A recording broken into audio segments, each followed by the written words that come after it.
This is the One Piece Podcast, episode 363 for the week of Monday, April 6th, 2015. My name is Zach. And my name is Ed. And my name is Steve. And we have a lot of cool guests on today. First, the creator of Mermin, we have Joey Weiser. Hey, Joey. Hey. Nice to have you back. It's been a little while. Yeah. He's also known as Joe Cool. You love giving nicknames to everyone. You just said he was cool. Yeah, I mean... Yeah, I've got my round sunglasses on. I'm leaning against a wall. And your red sweater that says cool on it. Mm-hmm. So and cool. No pants. Pretty sure. Can't be cooler than that. We also have, it's also been a few weeks since we've had him. We have the dude. How are you doing, dude? Hi, Zach. I'm doing great. Great. We also have Stephen Paul, our very special guest, and also the translator for One Piece and Weekly Shonen Jump. Hey, Stephen. Top of the morning to you. Oh, wait, that was a few weeks ago. Aww. Yeah, I think you missed that by a couple. Stephen tried doing an Irish accent. Isn't that precious? So first off, Steve and I were just in Anime Boston. We released an episode with a panel and a brief little mini commentary prior to the panel. Steve, what did you think of the con this year? I can't talk much about the con. I was at my table that I acquired Friday morning almost the entire time. I got up a few times to use the bathroom and to check out dealers hall once. How was the bathroom?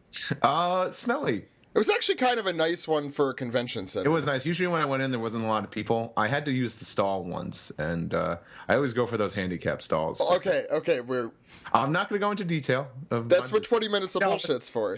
Yeah. I'm putting the shit in 20 minutes of bullshit. Sorry to gross you out in the beginning, folks. No, it was cool. We did our panel. Thought it went very well. To me, it was just like flying by, and I felt like I was jibber jabbering a lot. But if you were at the panel and you enjoyed it, awesome. If you just so happened to be listening to us for the very first time after going to the panel, welcome aboard. I sounded like the Disneyland monorail guy. Welcome aboard. We had a lot of really cool, awesome fans come up to us during, after, even Caesar Clown. So you can check out the full panel on our feed. It's just one episode back. I like the title that we chose for the special too. It's funny. My friend Dan, who you were suggesting episodes for him to listen to, he started listening to some of them, and I believe he was listening to the Java cast. And it's funny. You would not believe what Sabbath's least favorite word was. Yeah, I would not believe it. I have to listen to that again. That was episode 93, I think. If you don't even want to guess? No. It's spunky. Is it daffodil? It's spunky? No. It's spunky. What are the chances? What is going on? No, but other than that, like I thought the panel was a lot of fun. It kind of felt like we had some little bit of hiccups here, but I think it. Well, the audio came out fantastically. I mean, it's probably one of the best sounding panels. The only mistake I think the biggest mistake I made was at the end when we still had prizes left over. I said, like, everyone just come up and grab something, and it was this mob, just all these hands. It was, and we had some really cool prizes too. So it's hey, that's how you get rid of gashapons.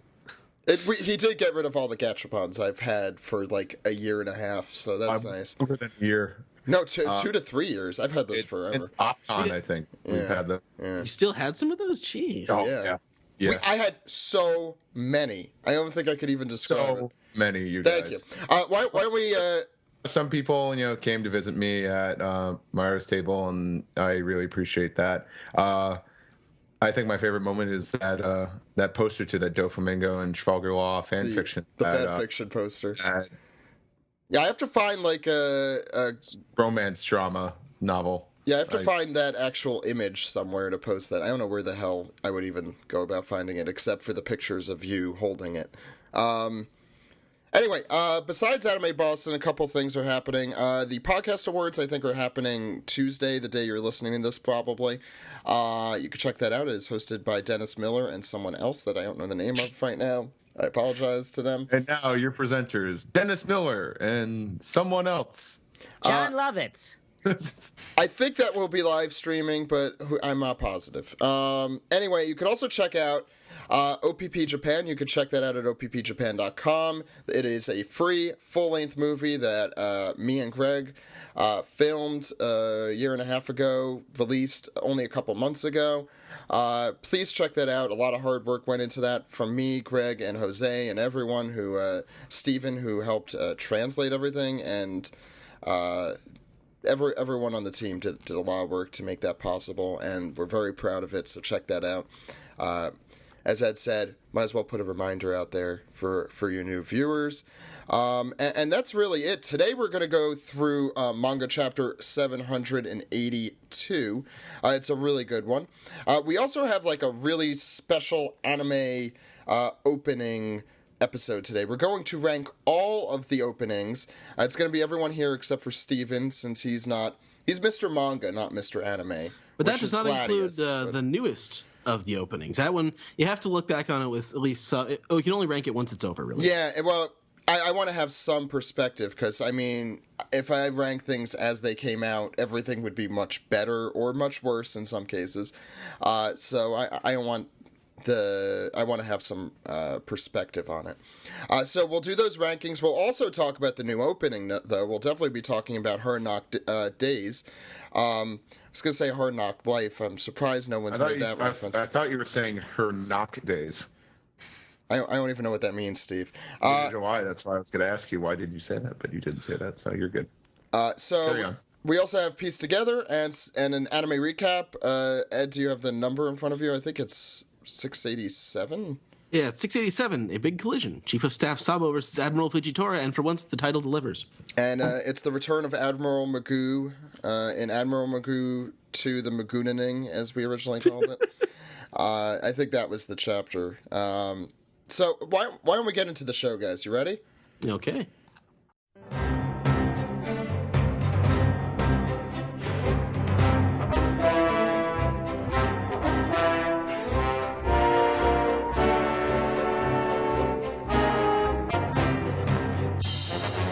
This is a special segment where we're going to be going through One Piece openings. We're going to start with our rankings first, and then we're going to talk a little bit about opening 18 and our thoughts on it.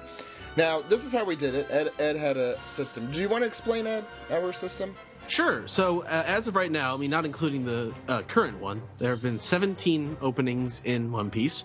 So, we had the 5 people who are on the segment submit their 1 through 17 rankings, and we assigned a point value. So number 1 gets 17 points, number 17 gets 1 point.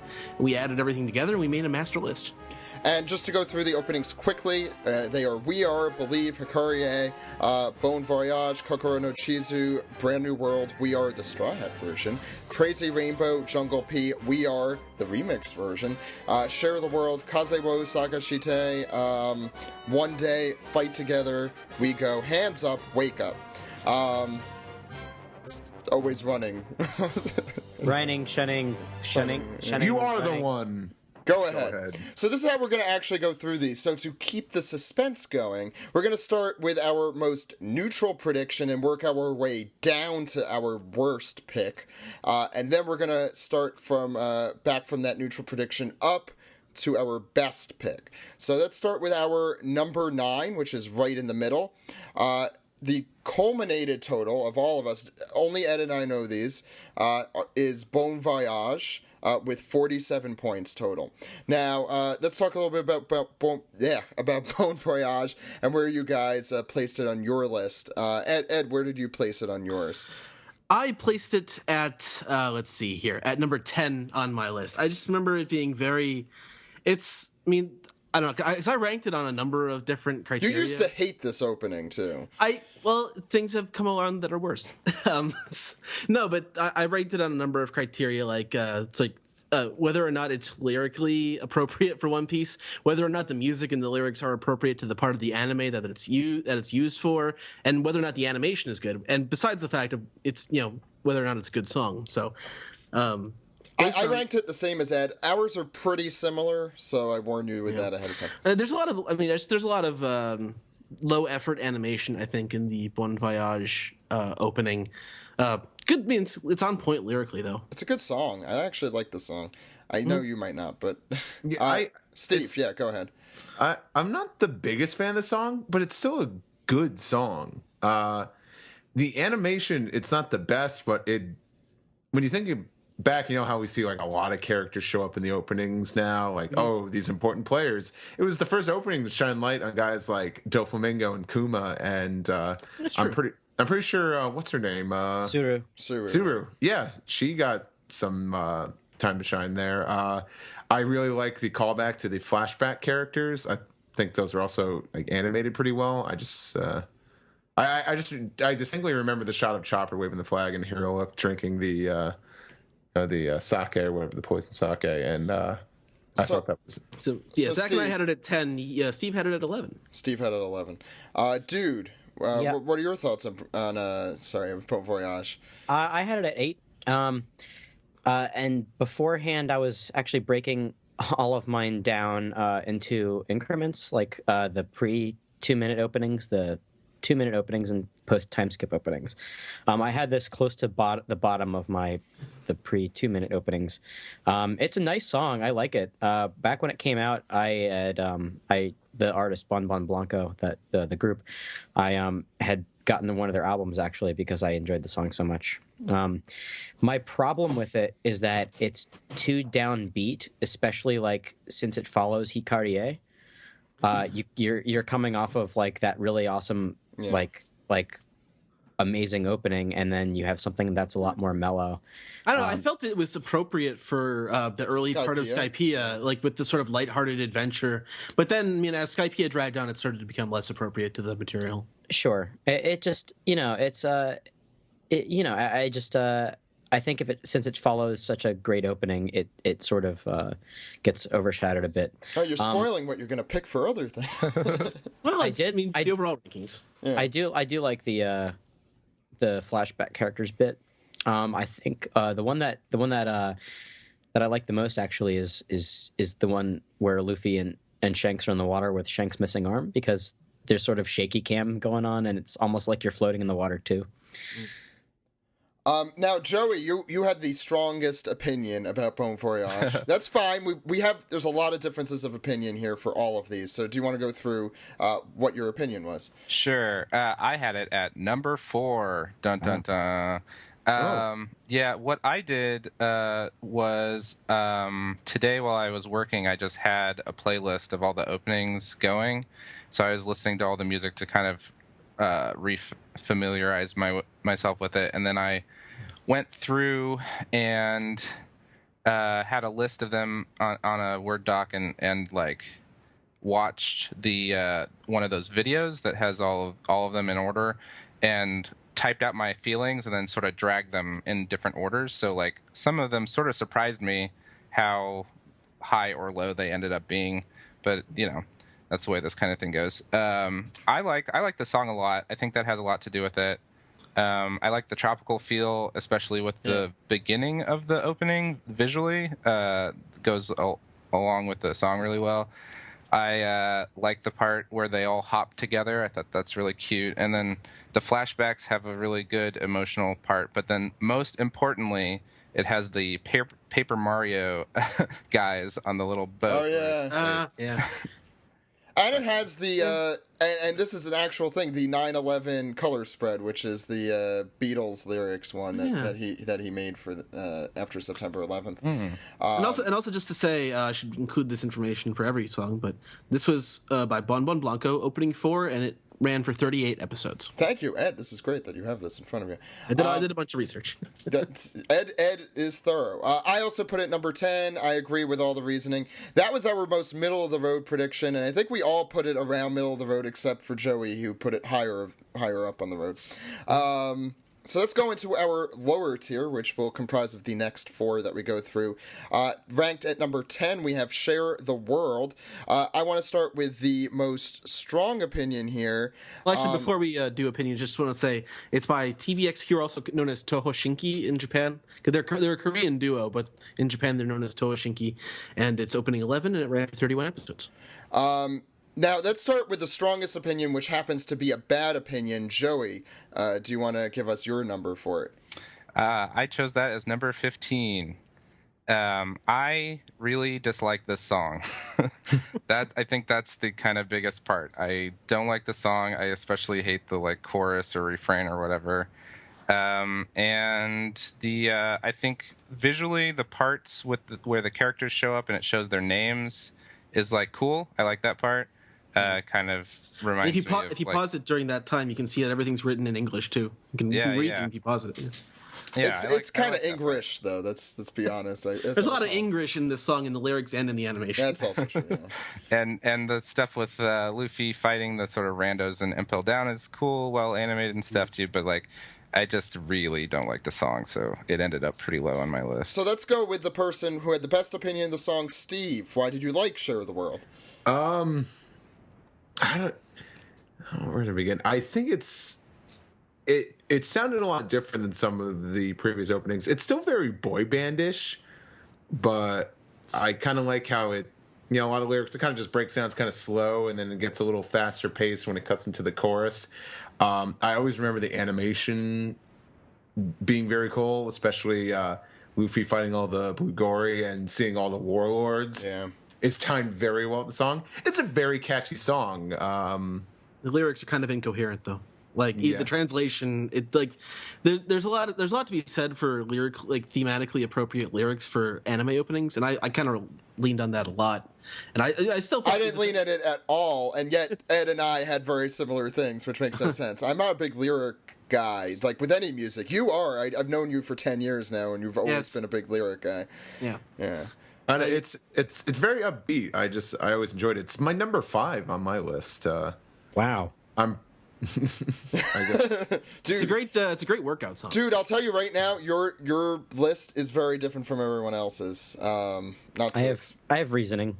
No, that's fine. I think we're all different, but also, yours is the most. I should mention like positioning of these openings, like where they occurred, I think might play a huge part in it too, because if they followed an opening I wasn't a big fan of, they might have seemed a lot better. That explains your list. I always thought this was a very catchy song, and I thought it was synced very well with the animation. I remember even liking when it cuts to, I think, the second chorus, or maybe the first chorus. I don't know. Like when the Hancock scene is shown, I thought that was always that accompanied the song very well. Let's see who had the next strongest opinion about it. I think it's Dude. Yeah, Dude.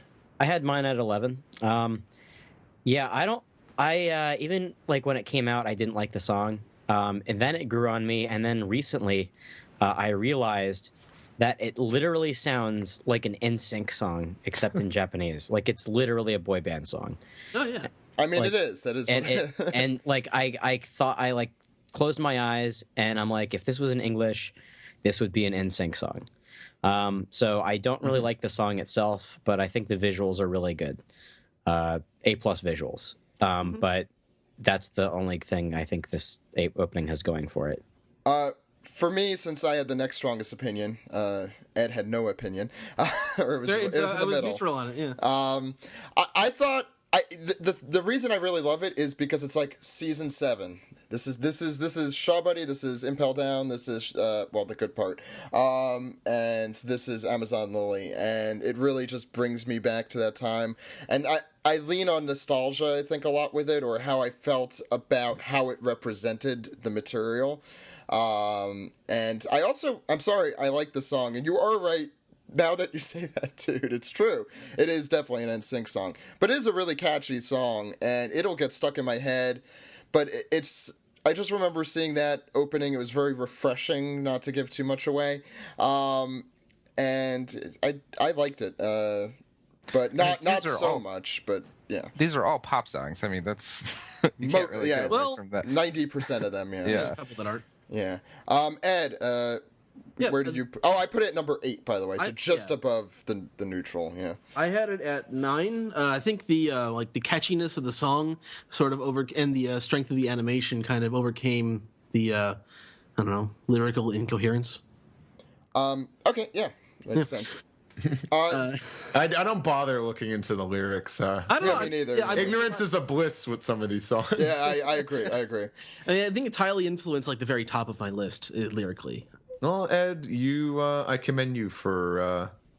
Well, we all your have dedication. different. We all have different criteria. Me, so I it's just fine. listened to him on my iPod. I'm like, this one sounds fun. Well, for me, I definitely want to take the visuals into consideration. There's a lot of songs that I like, but that still wouldn't be in like the top 5 or 10 or whatever, just because the visuals may suck. So tied at the next level, I'm guessing Ed had a reason that I am very clear as to why he put this lower. Believe also had 42, and So I guess they're tied for 10th. tied for 10th. He put it at 11. We're only at number 10? We're at number 11, but it's tied at 10. Share the World and Believe had the same. So again, Are we going reverse order? we're going down from again. We're doing our worst 8 before we do our because top. we quickly realized that we'll probably have a much better discussion talking about About our the least worst, favorite openings than our favorite. So let's go again through the strongest opinions. Believe, you want to tell us a little bit about it, Ed?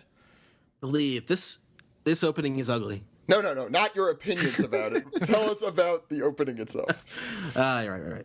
Okay, this is by Folder 5. It's the second opening, lent for 68 episodes. Jesus Christ. Way outstayed its welcome. Part of the reason I hate it so much. Well, Ed, you had the strongest opinion, I think, about it. Why don't you tell us why you felt like that? I hate that quadruple screen thing they do. The quadrant screen. The animation is ugly. It just looks washed out. It's like late. It's like the early 2000s. Just not. I don't know. The animation really brought it down. I think this is still 99. I think.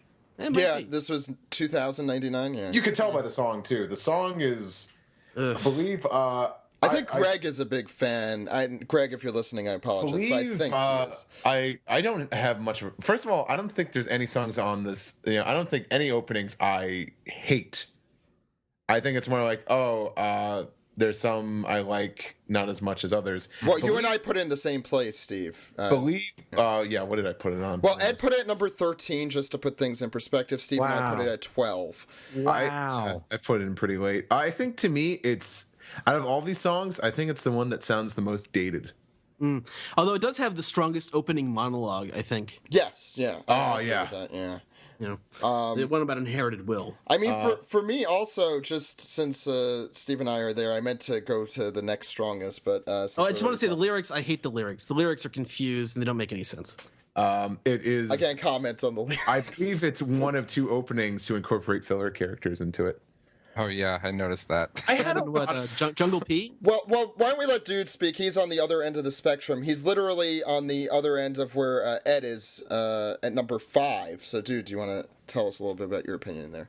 Yeah. Wow, you guys are nuts. I told you we have different opinions. You're right. I should not insane. Yeah, this is like one of the strongest openings. It's para para, by the way, which is the genre. And it dates this opening completely. Like, if you were like a J-pop historian, you're like, oh yes, para para. That means this opening was between the years of 1998 and 2001. So a little bit of backstory about Believe. Actually, it's based on a Europop song. Folder 5 did Japanese Europop covers. They also did the Django's Dance Carnival song, Ready Go, I think is what it was called. Anyway, Ready. It's just called Ready. That's right. Yeah. Which I like more than this song. Yeah, it's the same. It's pretty much the same kind of song. Either way, it dates it really bad. But honestly, this is one of the songs that I think of One Piece, like when I hear it. Mm-hmm.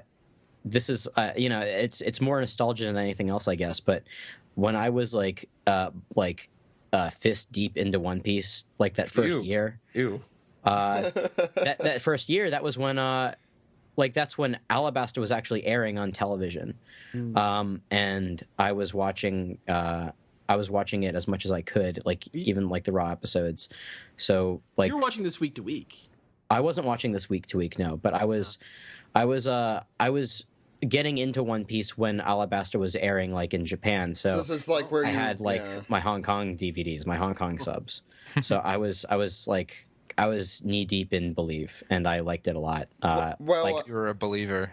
Yeah, the visuals are really great. Nice. The visuals are really great. The animation's good. Very differing opinions from Ed.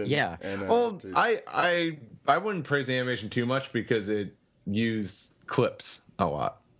Yeah. In the background, it used clips in the background and during the quadrant thing. Yeah, sure, but I don't know. I think it's very representative of One Piece, like as an opening. Well, you have another believer here, and that's Joey, who placed it at number 6. You want to tell us a little bit about your opinion? Yeah, I think the first like 5 or so openings get a push up a lot for me because of the sort of the same things that Alex was saying about like it kind of feeling like it represents what One Piece is, just because they were the early ones and they made a very early impression on me. I like the song a lot. I feel like it really pushes forward, like it really has a good feeling to it. Mm-hmm. And I like the visual parts. A part that made me laugh when I was watching it today was when they're all like looking onward and then there's the big waterfall and they like freak out. I do not like the 4 split screen thing. I think that is one of the things that pulls it down for me to 6. I think something I'll praise the opening for, it's high energy, which I think a lot of One Piece openings, through most of the stories so far, there's some times in the story where it doesn't call for that, but One Piece, it should have a high energy opening, and Believe definitely has that. Like I said, there's not a song on here that I truly I hate. There's nothing on here. I agree with Steve. I actually agree with Steve there. But I think over the times I think I have a lot of beef with Believe because I thought it started too early and it went on too late. Yeah, that's where my main issue is. I even when I was originally watching it, I wasn't a huge fan of it. I was definitely more of a fan of We Are, and it was sandwiched by 2 of like some of the much better openings, and that might be part I was just annoyed because it started at the start of Logtown, but I was like, well, but Smoker is still in We Are. I feel like We Are kind of encapsulates all those characters. Yeah. And then the best place to stop Believe would have been after Drum, because you're introduced to Chopper, and there's a ton of episodes between that and where Hikarie started. But that's why Hikarie started when it did, because they just wanted to get rid of Believe already, and then thus you have the spoiler of Robin joining when she's still Miss All Frickin' Sunday. Anyway, we should move on to the next one. Things don't get unanimous until we get into, as Ed called it, the garbage tier, which we're not quite there. A couple more songs. Yeah, wait, that's where Luffy's from. 2 more away. Yeah. Exactly. Yeah, it's from the garbage tier. We're still in the lower tier, and the next one is Crazy Rainbow. Ed, you want to tell us a little bit about Crazy Rainbow? Yes, that is Crazy Rainbow by Taki and Tsubasa. Opening 8 lasted for 42 episodes, and it is one of the openings not available on Crunchyroll. Thank you for that. Oh, yeah, there's like 4 or 5 of them that are not available on Crunchyroll. A lot of Jungle P on Crunchyroll. Wow. Jeez. Yes. Well, that's okay. So... dude, they also get a lot of Straw Hat We Are on Crunchyroll. Good. Ew. Yeah. Really? Well, because I know the original Taki and Tsubasa song that was the ending during Davy Back wasn't used on the Funimation DVDs, and then not Jungle Pig, I'm sorry, Crazy Rainbow was used, so I thought everything was gravy. Crunchyroll must have a different deal with Toei.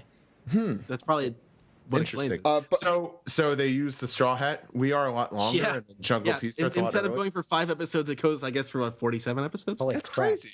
It's just, we'll get to that. Well, we'll get to that. Crazy Rainbow, by the way, got 36, so pretty big spread after Believe, downward, and it's ranked at number 12. So why don't we get into the people who had the strongest opinion? And there's not a lot of super strong opinions, actually, about Crazy Rainbow. Yes, there is.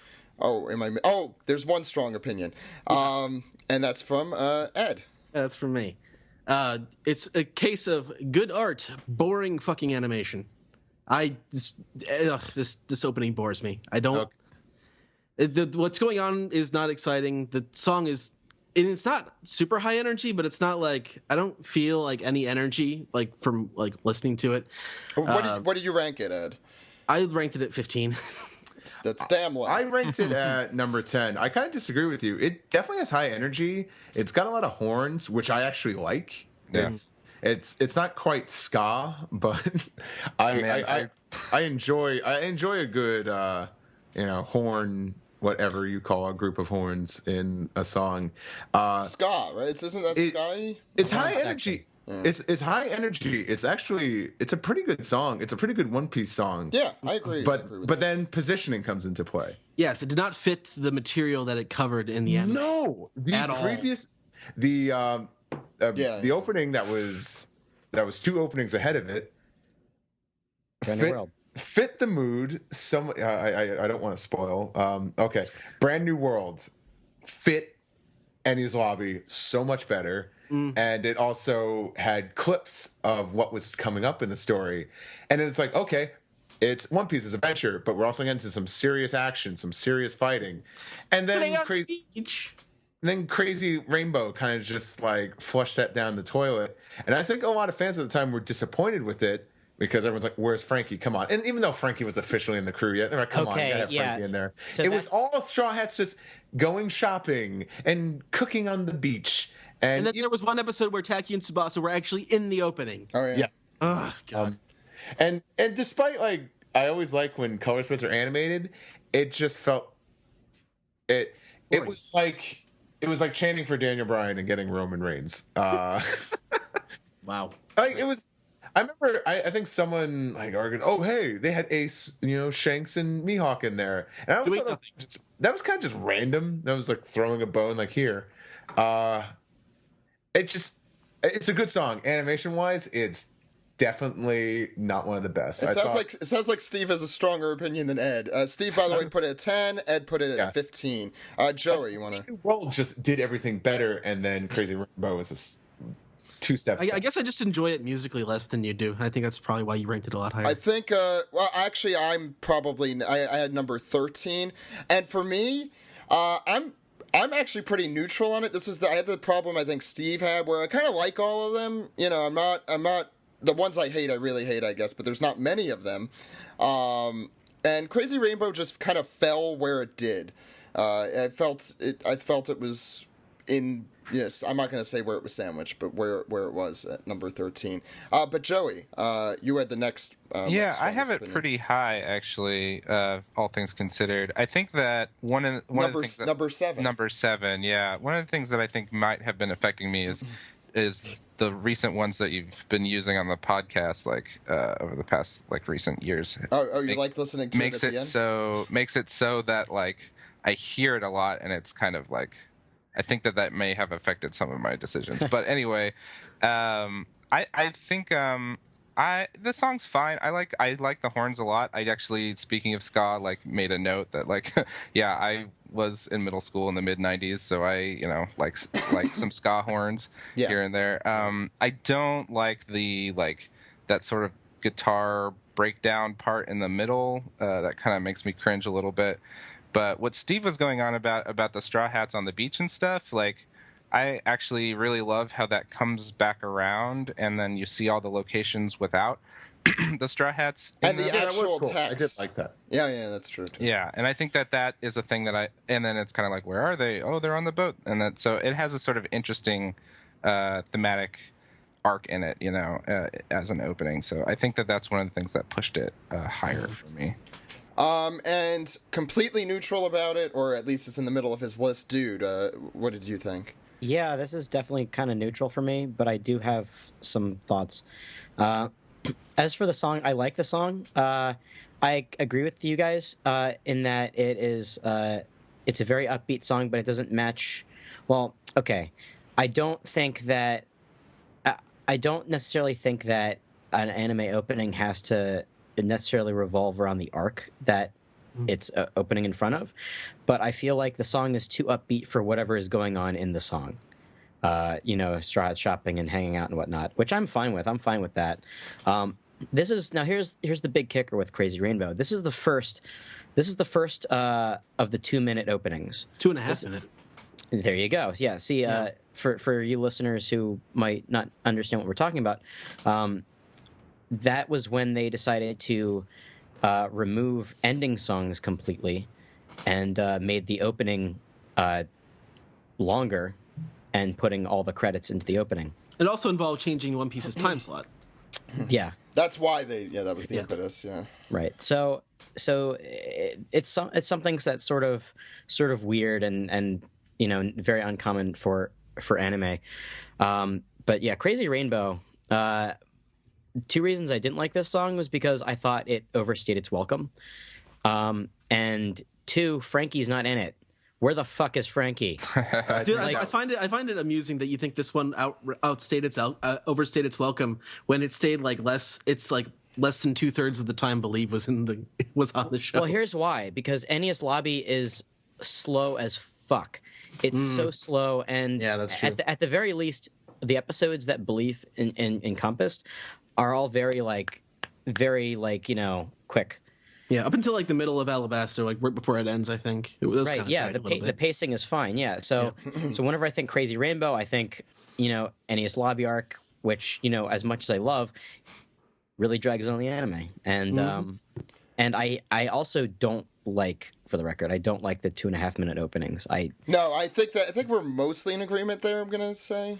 Yeah, I completely understand why they do them, but yeah, I agree. Yeah, I agree with that. I think we just have to judge it for what it is. I mean, we all use subjectively whatever we want to use. It's fine. No, I gave this one a little leeway too, because I'm like, since it's the first one of the 2-minute openings, I feel like they're still trying to get their sea legs, so to speak. And one thing you mentioned I do like is back in the day, openings didn't necessarily have to showcase what was going to happen in that arc. It was always kind of like on again, off again. It like kind of like took turns because then again, opening 5 and opening 6 were like that. But I think now with the 2.5-minute openings, we're past that now. Usually the second half of an opening is dedicated. Yeah, it's one half. It's one half of it is just Straw Hats doing nothing, and then half of it is this is what's going to happen. Although that's really only been the pattern since the time skip. Like they were. They didn't. Well, we'll talk about it when we get to it. Yeah. Let's go. I just wanted to mention one of the ones we already did, Share the World, also not available on Crunchyroll. Also, did you say how long Crazy Rainbow went for? I forget. Yeah, 42 episodes, which is less than 2/3 of the time of Believe. That sounds about right. Let's go to this is the bottom of this lower tier set, and it's a big point skip, so it actually fits in more with the really with the lower tier. one. Yeah, it's and there's some strong opinions about this, and I'm gonna let it's gonna be Steve and the Dude are gonna get the first shot at this one. But Ed, you're gonna first explain and tell us a little bit about it. It is Hands Up. Ranked at number 13 with 25 votes. That's down from 36. And Ed, you want to tell us a little bit about this opening? So this is Hands Up by Kota Shinzato. Opening's number 16, and it went for 38 episodes. Now, Steve, why don't you start on your thoughts and where you ranked it? Oh, you think this is going to be very interesting because I ranked it second to last. Yes. To be completely honest, it's not like I don't have that many strong feelings against it. It's just I don't think it's one of the more memorable openings, both positive and negative. I think a part of it has to do is I was still watching the Funimation simulcast, and they didn't have the rights to it. Yep. I'm sure it's on Crunchyroll. It is. If I'm not mistaken. Yeah. I think they got the rights to it later, and I think they replaced it. Or something. I always knew, I think that was going to be a factor, that I didn't hear it a lot, so I wasn't really used to it. But I think just out of all the songs, I feel like this is one of them where you wouldn't think it was a One Piece opening unless I told you. And also, I don't think it matched the. I mean, it doesn't always have to match it exactly, but it was not appropriate to the mood of Punk Hazard. It's still a good song. I still listen to it a lot when I got the full version, but I just don't think it's one of the better songs. Dude, you ranked it second to last as well. If you want to go through, I think I've heard your opinions on this in the past, but I'm interested. Yeah. Yeah. So I ranked this second to last. In my post time skip section, I actually ranked it last. So as far as openings that I think count, this is the worst one. The animation is really lazy. The art sucks. The song is really boring. There's nothing about it that like says, "Hey, watch this show" to me. The chorus is catchy. I'll give it that. I think that it has a catchy chorus, but for the most part, it's just very like, who gives a shit? Like, I do think the part of the song where it's I think in the animation it's Law on the hill talking with Luffy and Nami Frankie. I think that's the best part of the song. Yeah, it's the strongest That's the one that part. conveys the most emotion. It's weird that that's the strongest part of the song because it's just like, really? Jesus, I fucking hate this opening. So Steve and Dude put it at number 16. Everyone else, so that's me, Ed, and Joey, all put it at number 11. Joey, I'll give you a chance if you want to talk about it. I think that that speaks to it being very middle of the road. Yeah, I agree. I agree with that. I thought I liked seeing the color spreads animated as usual, and I thought that they chose some fun ones there. But and I really like I like the part where Luffy does like the gum UFO and stuff. But like I think that what Steve said really made it click for me that Funimation hadn't licensed it. If that made sense, I have a note here that says "era of skipping openings for me?" Because I was like, I think I didn't watch this very much, and that explains why I didn't watch it very much. I think this is a part during a part of the anime, like pretty much post time skip, where I've been just kind of skipping to past the recap and just watching it because I'm curious to see where the anime is going, but I'm a lot less passionate about it than I used to be. I should also mention the skip factor is a big factor in this. I think Crazy Rainbow was the first opening I started skipping. Like I'd watch it for a while. I'm like, oh, I like this song, and then about like maybe 15 episodes in, I remember watching those season 5 sets. I'm like, okay, let's get to the. Let me skip this in the 5-minute recaps so I could continue on with my life. For me, hands up, I agree. I think it definitely suffered because it went down. But for me, what a factor for what I was looking for is, does the song get stuck in my head? Because that, I think, is at least a credit to the song in some way. And Hands Up to me is constantly, for some reason, stuck in my head. I don't really have an explanation for it. Well, no, the chorus is catchy. It repeats itself. It's very easy to get caught in your head. But I agree, it's very middle of the road. At what cost? I mean, it is lyric. I mean, I do like the lyrics actually. I think the lyrics are sort of meaningful. I thought appropriate. Even if the mood of the song doesn't really get you amped up for, and it also doesn't really fit sort of the down mood of Punk Hazard. And I know we had a disagreement in art for Believe, and I'm gonna have that for Hands Up. I thought it looked perfectly fine. I'm not super enthusiastic about it. It is. I remember your first issue with it, Dude, was it's really slow, and it is really slow. I think the end. We're going to say this. I think I'm going to say this about the new opening as well, but it picks up a lot at the end, and I really like the end of it. And I think that picks it up a lot for me. It fit where it fit because I thought the ones worse than it were worse. I did not like more than it. And like the ones below it maybe sans Crazy Rainbow, I had some negative feeling about. Hands Up, I don't really have a specific negative feeling. I don't feel great about it, but that's why I put it there. Let's go to the next one. We are now in the garbage tier. Welcome to Gray Terminal. It's only a 3 points down from at 22 points.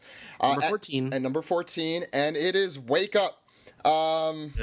So I think let's see who didn't put it in there. Well, actually, hold on. It's by AAA, opening number 17. It went for 57 episodes. So only 2 people did not put it in their garbage tier, and that is actually Ed and Steve. Now, Ed had the strongest positive opinion. Wait, what's the garbage tier? Garbage tier will be the bottom 4. I split into, because it's even. It's 4, so it's, 10 through 13, and 14 through 17 at the bottom, and going up 8 through 5 and 4 through 1. Number 9 is the neutral. And number 9 is the neutral. I'm going to post actually these full things up next week so we don't spoil anyone who wants to listen for this week. So you'll see our full rankings next week. I really have this the highest ranked? Along with yours. Yes, you had it the highest ranked at number 12. So, Ed, do you want to say why you loved it so much? Yeah, tell us why you love it. Love is a strong favorite word. song. That's I know, Zach it's and just his that propaganda. I don't like this song very much, and the animation quality is nice. I don't like the stupid outfits, but I just hated I hated the other songs musically, and I hated other things about them more. That just this song was it's just there. It was just kind of. I don't know. I don't even have very many strong feelings about it. I don't think I have as strong of feelings about it as you do. It's just sort of it took up a spot. And that's how I felt about Crazy Rainbow. Yeah, I felt more like upset about other, like not upset, but like I just don't like the other songs. I have more intense feelings of dislike towards them. No, you see, I have more intense feelings toward this one. But let's go to on the opposite end.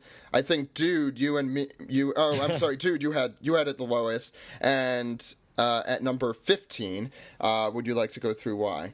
Yeah. Okay.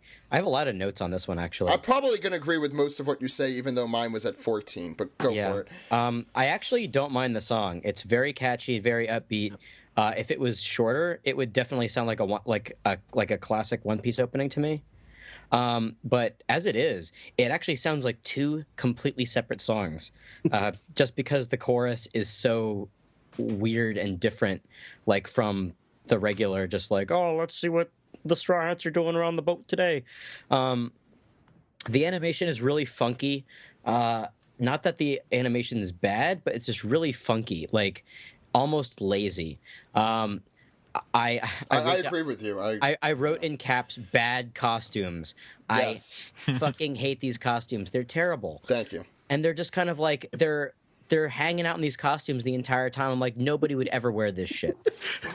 You look like a thug pimp. Jesus. Now, Like, And I right that Oda supposedly designed those costumes, or No. Okay, No. thank you. I kept being like, how can that be? those are toy through and through. Okay, 15th anniversary anime. Yeah, that makes a lot more sense. Yeah. and I hate the Blackbeard interlude. Like, Oh yes, I I hate had that that. note in there I too. hate Like, that. This I is the first time hate they've ever this. done something like that. I feel like the opening is actively wasting my time. I don't That's hate it. exactly what it is. It's like, well, we need to fill something here, so let's do like a "Rrr, I'll get you, Straw Hat," and he's like, It's "No, a you filler don't." arc You won't, inside 'cause- the. Yeah, that's exactly what it feels like.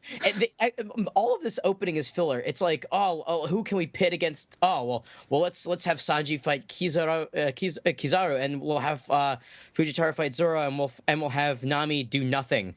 Or, no. Nami does something. Nami uses her gust sword or whatever. Chopper's the one who does nothing. Chopper's the one who bounces all around the screen. Yeah. Oh yeah. Nobody. Like, what a piece of shit opening. I thought, I'm clapping. I'm I clapping. thought General Frankie fighting John Giant was pretty Yes, that was the highlight of it. That was That's- definitely the yeah, highlight. that is cool, but they're still in their stupid fucking costumes. Like, Yes. Brooke looks like he's wearing a dress. I know he's not. I think and Brooks is the worst. And what the fuck is holding Robin's dress up? Her shit's gonna fall off. Like, it's crazy. Even her My cannon. least favorite. her I hate cannon Frankie's dress. outfit so much. Frankie's I like outfit's his ridiculous. Like, No, they all look terrible. I'm just I gonna like- say it. I also I'm building most of my hate upon the stupid costumes that they wear. But Okay, that's, so let's take it back. Okay, now Steve, you put it at number 13, so just above the garbage tier. I always thought the song was kind of catchy. I was into it when it first came out. It took forever for the full version to come out. Like, whether I think the long wait would make it seem better. I don't.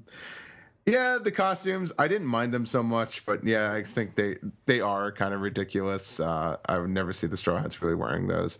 I remember there was just so much controversy with Luffy, Zoro, and Sanji fighting the Admiral. I hated that. I'm sorry. I thought it was like, this is a cool what if. But if you went by the standards of all the other openings, where we're gonna give you a small preview of what's gonna happen later in this arc, you would have thought that all the fucking admirals are gonna show up. Not just that, but it's not even like a cool what if. All of like everyone, all their hits like have no impact on them. It's just like really shitty animation. Thank you. Like, that's exact. Like, yeah, whenever Zoro's hitting Fujitora or Luffy's fighting Akainu, like, there's no impact to any of their hits. It's just like it's taking two action figures and putting them up against each other and just kind of going, "Oh, I'm gonna fight you. Oh, I'm gonna fight you." Okay, and also I don't like them using characters without knowing what their time skip designs are, which brings me to the little Blackbeard interlude, which I think it's kind of corny. It's I didn't mind it too much, but I will admit it's cheesy. It's fucking I'll get you, Penelope Pitstop. It's Yes, really very, very true. But I just don't like that. They're like, oh, here's Blackbeard, and I know that Blackbeard is going to look way different. I'm pretty sure he's going to have the Blackbeard beard with the braids because snail head. he has it. Yeah, and Like Seamus. yeah, exactly. I understand. Not Seamus McFly, but Seamus. Yeah, I'm just not a fan of that. And also, there's the big thing I got Zach on now because Zach mentions all the time the Usopp nose. Yeah, now I can't unsee it. Where they bounce back and forth with giving, Blackbeard either has the jagged nose, the regular nose, or he has the Vasco shot, the Usopp nose, and Yeah. Ever since I've pointed that out, Zach always brings it up. And I'm not sure if Otis kind of changed his design and gave him more an Usopp nose, because some of his drawings, it seems that way. But I'm sure he's still supposed to just have that, jagged nose. Just so we keep moving with... Yeah. Hold on, I will say this, though. What I love about this opening is the second half. And I think now with these 2.5-minute openings... The second half is always better. I think the song gets a lot more intense in that last chorus, and I think it syncs up with the second round of clips, not so much, but I think it syncs up with that first batch of Dressrosa clips really well. But Steve, this is where I have the exact opposite opinion as you with Wake Up. I agree with every single thing dude said, and the only reason I ranked it one higher is because they fixed their shit a little bit with the second one, because the second part just... artistically and animation-wise, looks so shitty, and there's that shitty art. Dude, I know you know what I'm going to be talking about here. With the Doflamingo family, and there's some in silhouette, and everyone looks super off-model and weird, and it's just a still shot, and it's so distracting, and that and everything else ruins that second half so much for me. Like, in something like Believe, they had little still shots of, like, Dorian Broggie and Baroque works and stuff like that, and the art looked amazing. Yeah. And you have fucking still shots of Doflamingo family, and they look like shit. There's terrible, no reason that they should look this bad. They looked a lot better, I thought. The stuff that came back in the second part, I'm like, with Sabo and Hawk and Pika and Zoro, it looked nice. I was like, this looks good. This looks like an opening should look. And that's the only reason I had it at 14 and not 15. Joey, you also had it at 14. Yeah, I think the only thing that we haven't touched on that I made a note about was that there's the sequence where they're chasing the bug around the ship, and that is like kind of fun, but far less inventive and interesting than a lot of the sort of like straw hats hanging out on the ship. And it took forever. They must have been tying that in with Unlimited World Red. Yeah. Golden. The one thing I don't like about that sequence is, hey, everyone's kind of doing what they normally do, even if Sanji and Nami's in the shower. Thank you, Zach, for cutting me off. I didn't know that was your thing. I didn't know that's where you were going. There's no hype with you, Zach. There's no foreplay. And the number one. All I'm just saying is everyone's kind of doing what they're known, even though Zoro and Sanji are kind of arguing instead of like Zoro training and Sanji cooking. But I'm not a big fan of Nami and Nami's just naked in the shower. I'm like, why isn't she drawing maps? Remember when she used to do that, Toye? I'm like, come on. She did in Hands Up, right? She could have easily been pissed off if she's like drawing maps and Luffy, Usopp, and Chopper storm in there, and just all the wind kind of just kicks up all the maps. She gets pissed off, but no, she's hot, so she must be in the shower all the time. All right, let's go to the next one. We could talk about Wake Up, I feel like, for a very long time.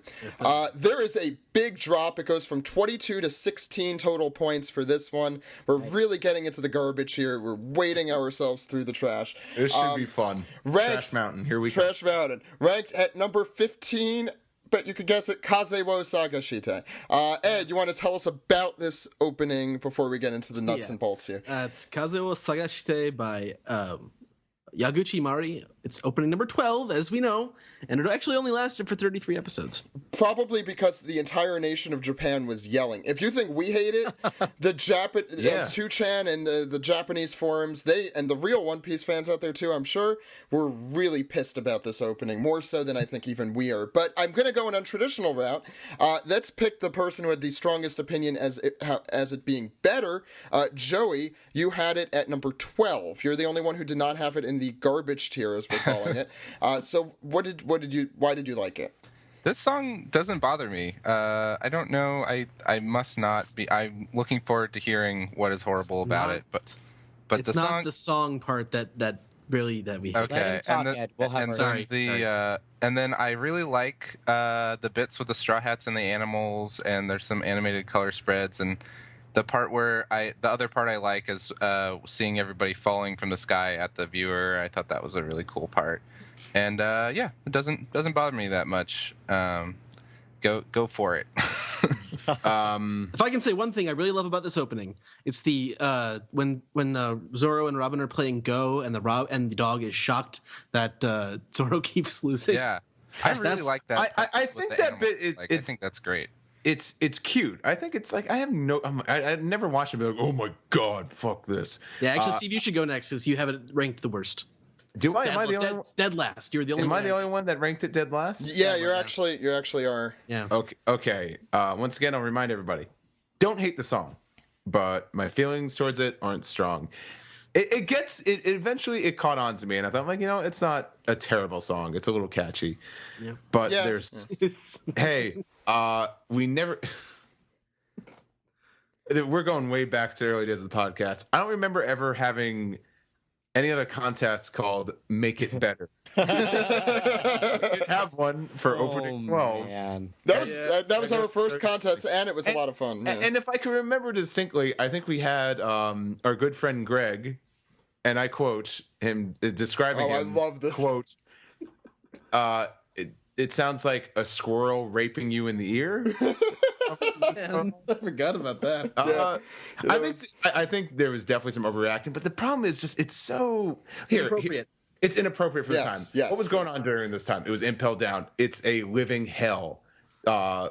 Notorious prisoners all over the world are taken here, and they're just brutalized. They're tortured, and we're talking about mass murderers are here. It's just there's so many different levels. There's like a freezing hell where temperatures are so cold. There's like a fire hell, where it's so hot, and the chorus, and some just part of the song to set that tone. This hell on earth. Well, no, yay! Then Hannibal Nazi salute. I like that part. I really like that part. It looks like a Nazi salute. That's exactly what it looks like. It kind of does, but it's kind of more of that freaking schoolgirl glee club shit. I don't know what the name. There's a I'm gonna as the Jew here. There's a Japanese salute that looks like that, but yes, it's offensive looking. Okay, it is. It looks like a Nazi salute. It's supposed to depict this place as hell on earth, and you don't do that with ooh ooh ooh. And also it goes into Marineford, and it has Marineford shit in it. And that's what I want to get to. And lyrics are about coming together, and the crew has been split apart. Yes.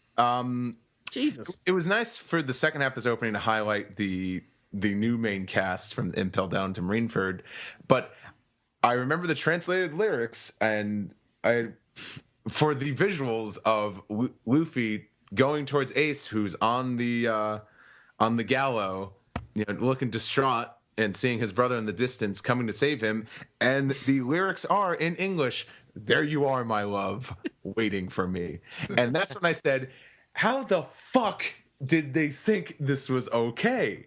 And there was like a big tie-in. The singer got to play a character, and this was profit-driven, and like it only made it worse when the singer was tied into, I think, hands down the worst filler arc in One Piece.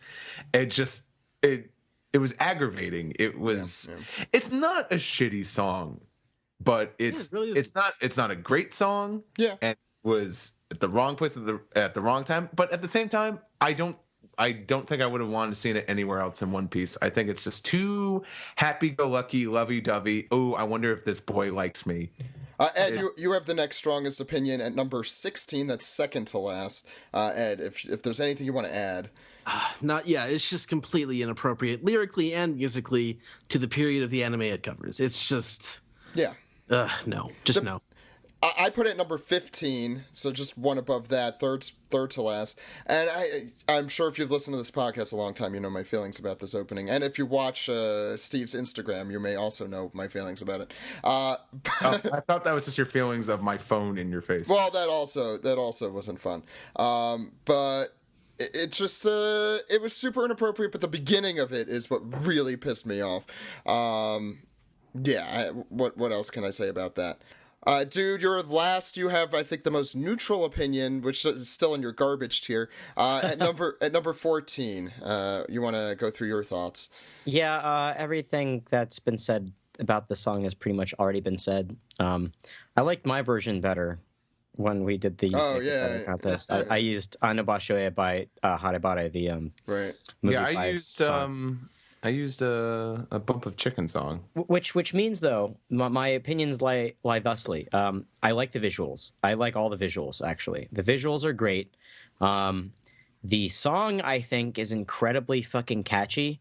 Like, I've actually warmed up to the song a lot. I kind of like it. Yeah, like you know how to sing that chorus, even if you don't know the words. Dun, dun, dun, dun. I love that bit.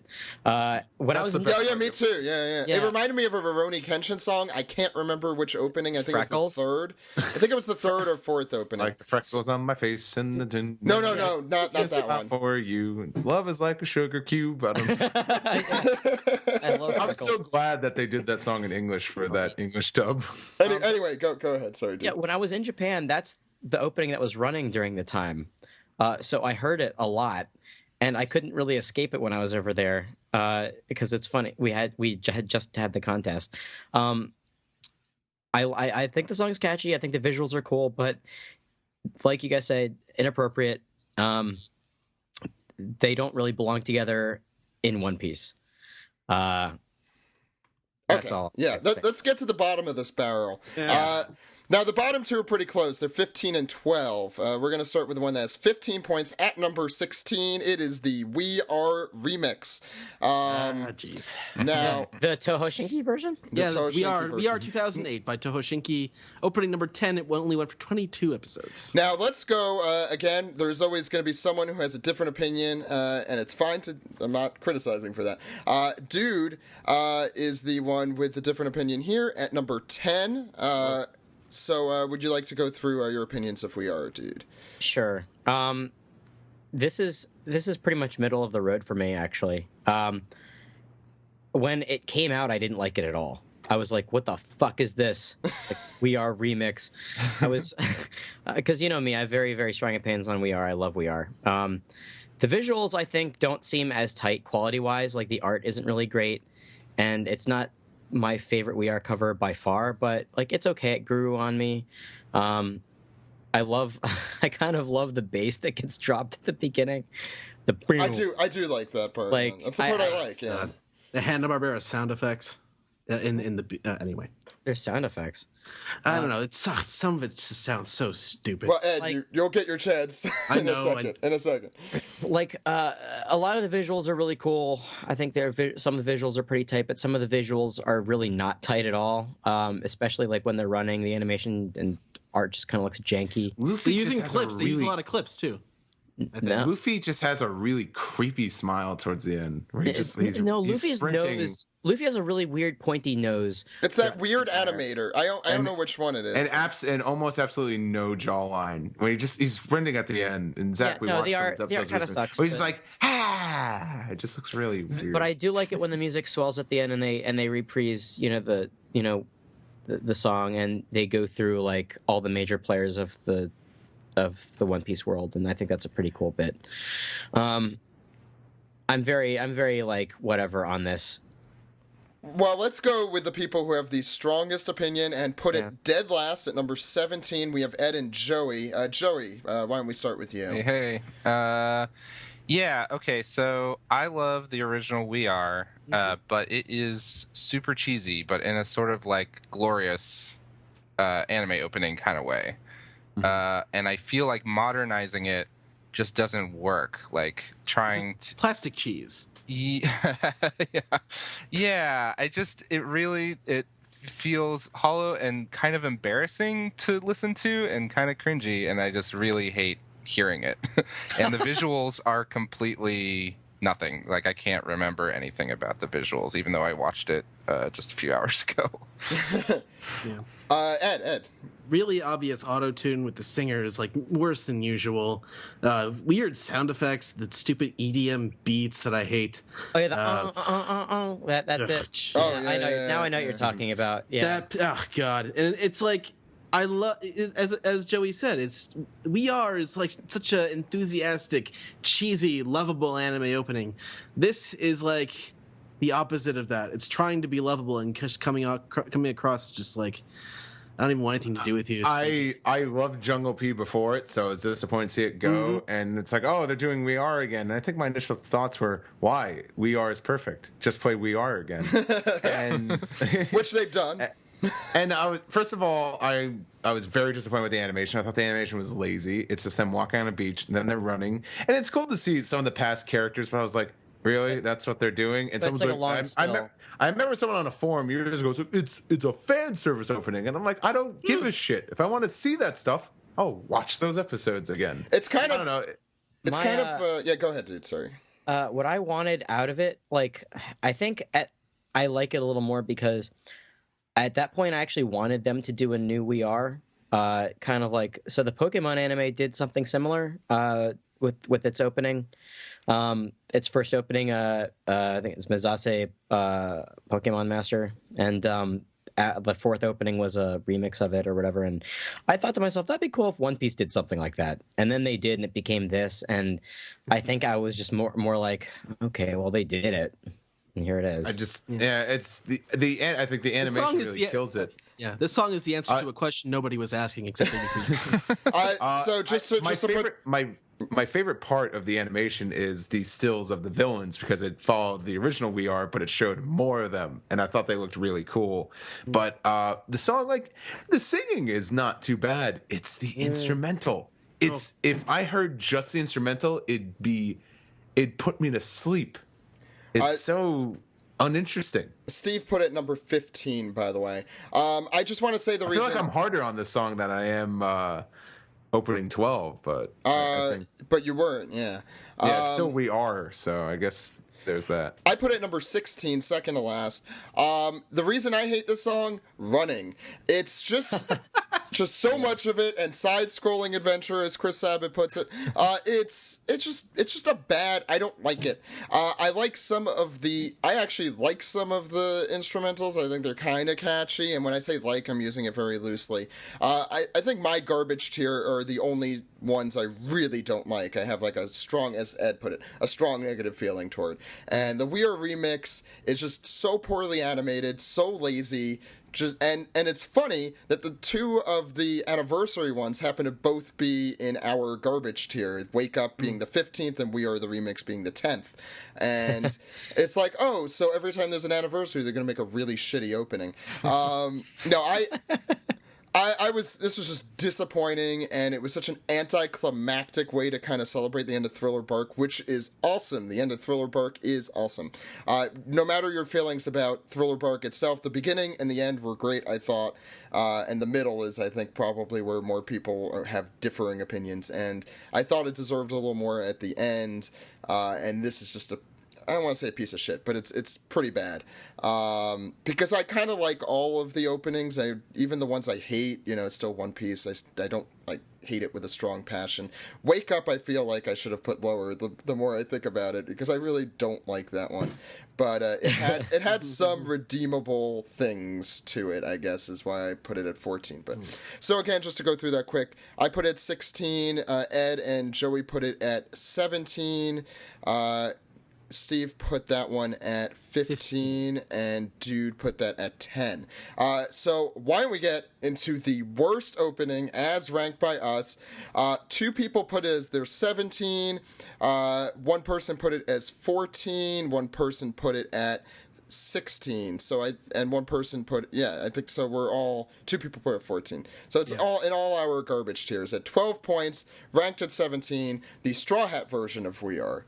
Kind of sad that the bottom is populated by We Are, but we have to do the good part of the list now afterwards.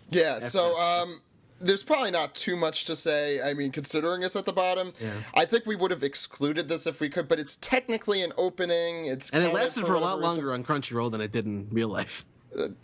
I'm sad to know that. Why don't we, Dude, you put it your lowest. I did too. Why don't you go through it, though? Yeah, it shouldn't even count. It's lazy. It's really, really, really fucking lazy. Yeah. The super glib monologue at the opening, like, Gold Roger, King of the Pirates, blah, blah, blah. It's not even, like... I love the Straw Hat version of We Are, but it has no business being an opening. Not to mention, they literally recycled the visuals for We Are and just put a TV size version of it, of the Straw Hat version in front of it. So you're only basically getting Nami and Chopper and Robin's parts, and that's it. It's bullshit. It's lazy as fuck, and it has no business even being on this list. It was sung by the Straw Hat Pirates voice actors. It's opening number 7. It went for 5 episodes in the Japanese broadcast. No, I agree with you, dude, but it's weird because I ranked it like 14, higher. I ranked it at 14. I think it's just because even fucking Kazewo Sagashite is like, at least that's new animation. Yeah. At least they actually recorded a new song. But at least it's still We Are, and it's sung by the Straw Hats, and it's catchy. But it's not the whole song. Like where the it's sorry, but I love that fucking version. And the best part about it is that they all get to sing, and you don't get that. And I'm not a fan of them using it. I don't support it, but it's just weird. I'm just not. Makes me want to throw my computer out the window. It sounds like you're about to. Don't do that. It's a bad idea, especially while we're recording. Anything else people want to add? I don't want to talk about this anymore. Yeah, this is pretty self-explanatory. So let's do our best, and this is, I'm a little more excited. I have to say, I don't know about you guys, but for my top 8, I really do like all of them. And you know what? Of the top 8 we chose, I really like all of them. So that's good. I think that means we at least are all kind of in the same ballpark here. Now, this one, I think, had one of the most divisive opinions. Oh, yeah. I think between the highest rated and the lowest rated for this one, I think is, let's see, like 10 spots between them. Yeah, there's 10 spots between these. So there's... Holy moly. I think this is my fault. No, it's the thing is, the ones that are lower are close together, and the ones that are high are pretty close together, and then there's one in the middle. So we're gonna start with the good opinion, since it's at the top. I'm gonna and it comes from Ed, so I'm gonna let Ed explain it. At 50 points, ranked at 8, is One Day. Ed, do you want to go through information about it, and then you can go through your opinions? It's One Day. It's by the band The Rootless. It's opening number 13 and ran for 33 episodes. I love the rock opening song. And where did you rank it, Ed? I ranked it at is it number 3? Yeah, number 3. Wow. The animation. You can hear why this is divisive now. The animation and the lyrics are super appropriate. As is the musical feeling of the song. It's sort of going into this emotional sort of. Not quite hair metal, but it is kind of a hair metal. It's kind of a hard rock ballad, and I think it was really appropriate for the time during the Marineford War, where there's just going after where Luffy is going after Ace, and he's talking about it's about walking forward in the face of adversity. And I think it fit the mood of the arc so well that I feel like a rush when I listen to it, and watch the animation, and I just have nothing but positive feelings about it. Let's go to the lowest ranked. On the opposite end comes from Joey at number 13. Joey, you want to talk about One Day?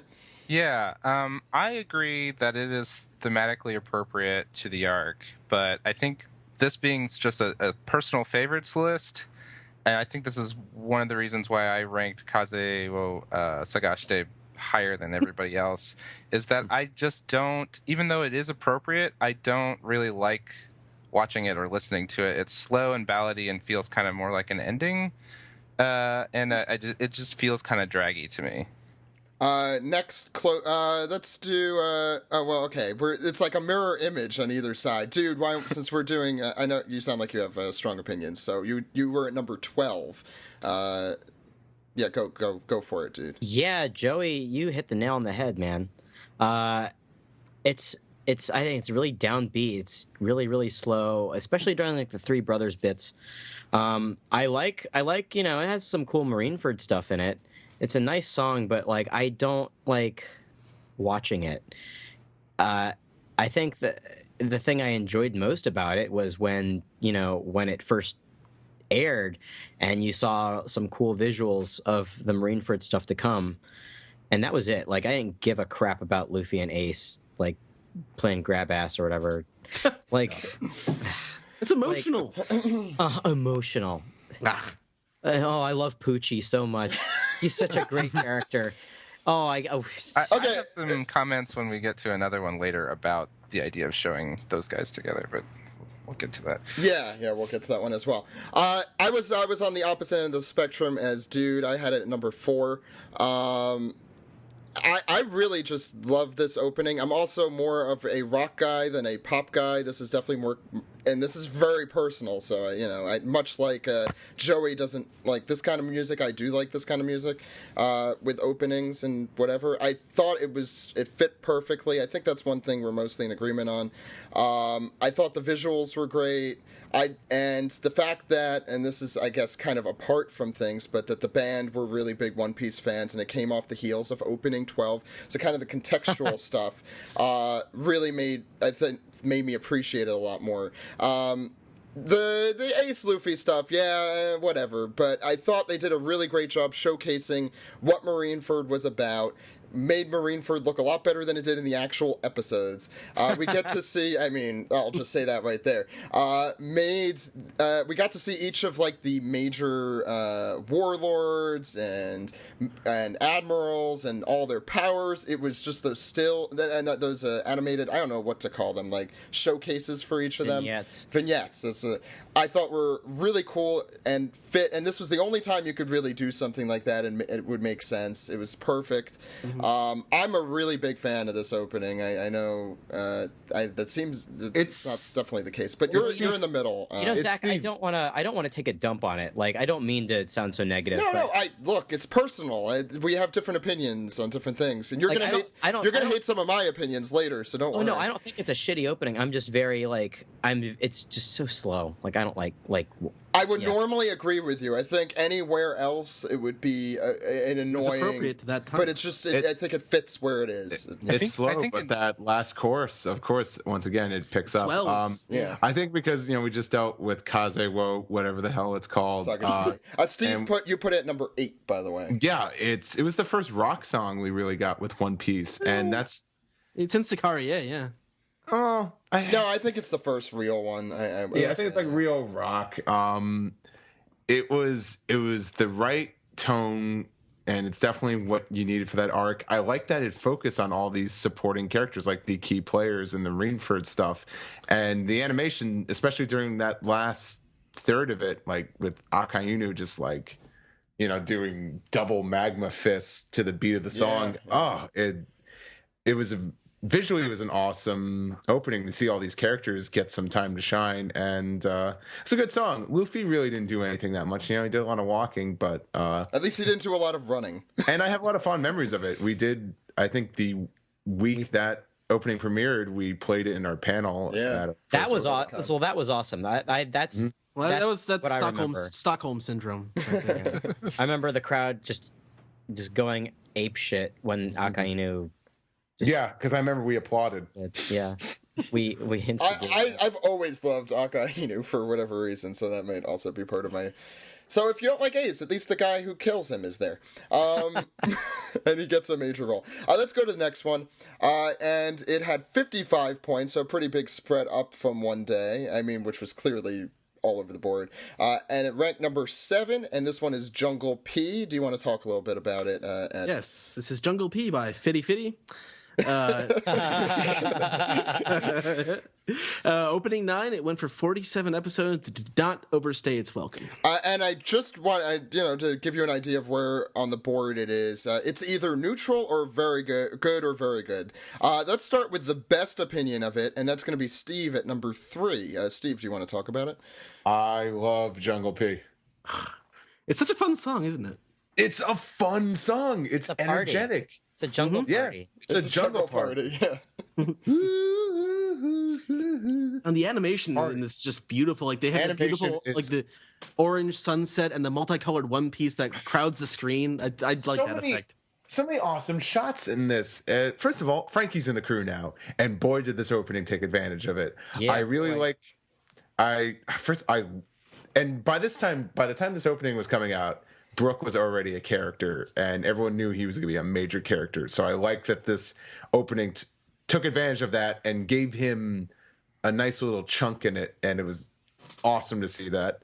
I like this. I like the scene of all of them kind of doing their techniques, like Frankie just shooting bullets across the screen. It's really cool. I like the bird's eye view shot of them just walking. Like they're doing the shopping thing. I know we harped on that in some of the other openings, but I really like that shot of them walking down, seeing some of the other characters. Man, this is just a fun opening. It's such a good song. Yeah. And then even the I can't call it white boy rapping, so I'll just say the Japanese boy rapping. It's not even that bad. It's a little catchy, and it gets to show off the Sunny and all the cool stuff the Sunny does. That's because true. The Sunny was new.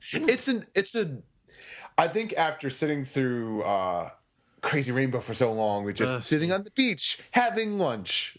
It was this boom. It's One Piece. It's a fun pirate show, and lots of crazy crap happens. It's also super lyrically on point about adventure and starting the adventure and going on the adventure, and which is appropriate to where it was. They even say "Adoventure." Where it is adventurous. Yeah, be aware it's dangerous. You're going to be one of us. Come on. Well, we could listen to it at the end of the show. Yeah. No, it's just because we're the pirate of the mass. I want to say, Ed and Dude, you guys put it number 7. So you guys are in the second tier. It's nicely split into 3 tiers here. And Ed, go on.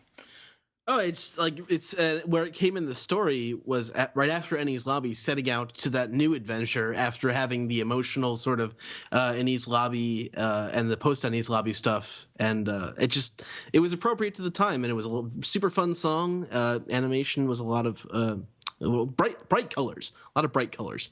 Dude, you had the same opinion. Well, you had the same rank as Ed. Yeah, it's a great song. The visuals are really solid. They're really cool. Coming off of Crazy Rainbow, it was super refreshing to have something that felt like a One Piece opening. Yeah, it's high energy. I'm sorry. Yeah, no, it's fine. I was sad to see it go. I was really sad to see it go. Yeah, no, me too. And the We Are 10th Anniversary was not a good replacement. That's why I'm glad it didn't last too long. I think that it's the best of the 2-minute songs, aside from one that I'm probably going to be talking about a lot later. I wonder what that is. Yeah, but it's definitely the best of the 2-minute songs pre-time skip, or just it's one of the best 2 minutes. It's just a good solid opening. I like it a lot. I think the vocals are really good too. I remember 50/50 had another song out around the time. I think it's called Shonen Midnight Club, which I thought was really catchy, and I never got a good copy of that song. It's just the only copy of that song. So you can send your copy of that song. The only copy of that song I have is a rip from a Japanese radio station. Wow. Oh man. Now, Joey, you and I put it right in the middle at number 9. I mean, I don't know about you, but I put it there just because I like the other 8 better. I still really love Jungle P. It's a catchy song. It has great visuals. What everyone said is true. It ended up in number 9 for me. Joey, do you have... Yeah, it was the same kind of... It was that kind of thing. There were a few of these that I feel like if I went back in and really, spent some time making, spent some more time, I'd kind of rearrange some stuff, but I had to work relatively fast on this today, but so it ended up in the middle towards the bottom, I guess. But like, I like the song a lot. I like the like whistles and drums and sort of like Latin type music. The like rap part in the middle is kind of silly and maybe drags it down a little bit for me. But I do like the visuals a lot. The one scene that stands out for me is when Luffy crashes down on the naval boat and like rises up. I think that's pretty a cool. great scene. Yeah. Forgot about that one. Okay, let's go to the next one. I actually have the strongest opinion about this positively, so we'll get into that. The next one had 58 total, so just a couple above Jungle P. At number 6 is Hikarie. And Ed, do you want to tell us a little bit about it? Yes, Hikarie by the Baby Stars. It's the third opening. It ran for 53 episodes.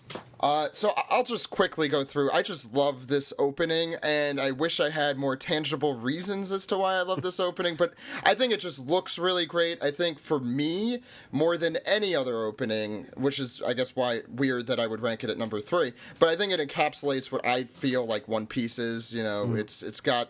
It's just so One Piecey. I love it. And I love the English version as well. You could say all you want about Vic Mignogna. He did a good job with it. And I think for a lot of people, it was their first exposure to One Piece was this song. That wasn't the case with me, but I still love it. It's still such a freaking catchy song. And it's the only qualm I could have about it is that it spoiled Robin, but it's okay. We're all this time later. It's fine. I love it. The worst opinion here comes from Joey, who put it at worst opinion. Not the worst. The worst rated. Well, where did you rank it, Zach? I ranked it at number 3. Joey ranked it at number 10. Joey, you want to go through yours? And then we'll go through the middle ones. That was one that kind of actually surprised me when I looked back at my lists, kind of from afar. I was like, huh, that's interesting. That's a lot lower than I thought. But it's a fun song, but it seems kind of like, to me, like basic opening stuff, like with the visuals and stuff, and just didn't leave much of an impression with me. I feel the same way about it, actually, that I do about Jungle P, about the song. You put it at number 8. Yeah, I just felt that the animation was weaker than it was with Jungle P, so just sort of, they were tied, and that was like the tiebreaker for me. It's like good basic animation. The lyrics are like adventurous. Be aware it's dangerous. I'm sorry. Yeah. Strong song. And also, I think it's the first 4 openings had opening monologues, and I think this is the weakest of the opening monologues. I love this opening monologue. Dude, you put it at number 4, so you're closest to me there. If you want to go through your opinions. Yeah, this was actually this was almost number 3 for me. This was a tough one to rank. I love Hikarie. I actually I didn't experience this song with the anime first. I experienced it with a GameCube game called Treasure Battle. Look up the opening to Treasure Battle. It's this song with fun video gamey visuals. But yeah, I love Hikarie. It's very upbeat. It's very like adventure-y. It speaks to me like it's a One Piece song. It's a fucking One Piece opening, man. Yeah. Like this is what a One Piece opening should fucking sound like. The visuals, I was never like super huge on them, but the art is at least good and consistent. So, yeah. And in the middle, Steve, you had a number 7. Yeah, which might seem a little harsh, but I do enjoy this opening. I just think over the years, I think it's kind of just it's gone down my list. Well, I think it's pretty fair to say people's top 8, they liked all of them. Oh yeah. Oh yeah. A lot. I'd go so. Like it's a refresher from Believe, but I really like the visuals. It's more about the Straw Hats having fun with each other. I really like them kind of dealing with more these openings. Back in the early days, they seemed to deal with a lot more obstacles in nature rather than like random marines. I actually prefer the dub version. I like it a lot. Every time I hear the song, whether it's in English or Japanese, it makes me nostalgic. It makes me long for the days when we still had English openings in the One Piece dub, and I thought, yeah, like say what you want about Vic Mignogna, he kills it. Yeah, this was definitely the highlight of the dub. And I think, like, what better way to kick off the era of the Funimation dub a week after the last 4Kids dub episode than, oh, hey, it's the original opening, and it's in English, and it's good. Enjoy your new One Piece dub. It's a great song. And like I said, I definitely like that dub version. But yeah, just over the years, I feel like it's kind of fallen back a little bit. Some others have kind of like taken its place, but I won't knock this song. It's a great song. Let's go to the next one. This one got it's a pretty big jump, 63 points at number 5. It is Brand New World. Start me up. Ed, what's some information about this one? Brand New World by I think boy band duo D51. It's the 6th opening, and it only lasted 15 episodes. Boo. Yeah, I don't know. I mean, if it had gone longer, I don't know if I would have ranked it as high, because I feel like it gets... Yeah, I am now looking at this, I wish I switched my number 5 and number 6, and you guys will agree when you hear those. But... Wow. Yeah. Yeah, it was a mistake. It's too late. Anyway, who ranked it's the highest? We have a tie between Ed and Steve at number 4. Ed, do you want to start? Sure. I love the lyrics of this song. It feels it's the brand new world of, we had to fight all these new challenges. Like we had the Ennie's lobby, and actually fighting against the government, like openly declaring war on the government, really for the first time, with these episodes, which I felt the lyrics really, really suited that. Animation is strong. There is a lot of running on the beach, but there is a lot of fighting against CP9. Gear 2nd is in this opening. I love the fast pace, the driving beat. I mean, it's still synth pop, but it's very fun musically. It just got screwed by the time slot change. Steve. Sorry. Go ahead. Yeah. Steve.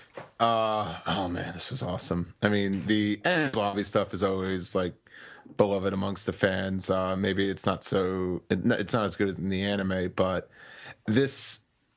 It encapsulates everything about One Piece pretty well. It's an upbeat, very adventurous song for the first half. It's all about, oh, hey, we're pirates, we're going on an adventure, we're running away from the Marines, and then it gets into, okay, here's the intense CP9 fighting, and oh man, the clips go well with the song, so well, and it has some of the coolest looking stuff, like Frankie boxing with Fukuro is some of my favorite bits of animation to ever come out of the series. It was so good that they even wound up just splicing it into the episode of them Monster fighting. Chopper's in this. Yeah, and I think everyone was so gung-ho. I'm like, yo, there's so much cool shit happening in Ennie's lobby. And the fact that they used all of it, some people are like, oh man, spoilers. Like, oh, shut up. Who cares? It's fun.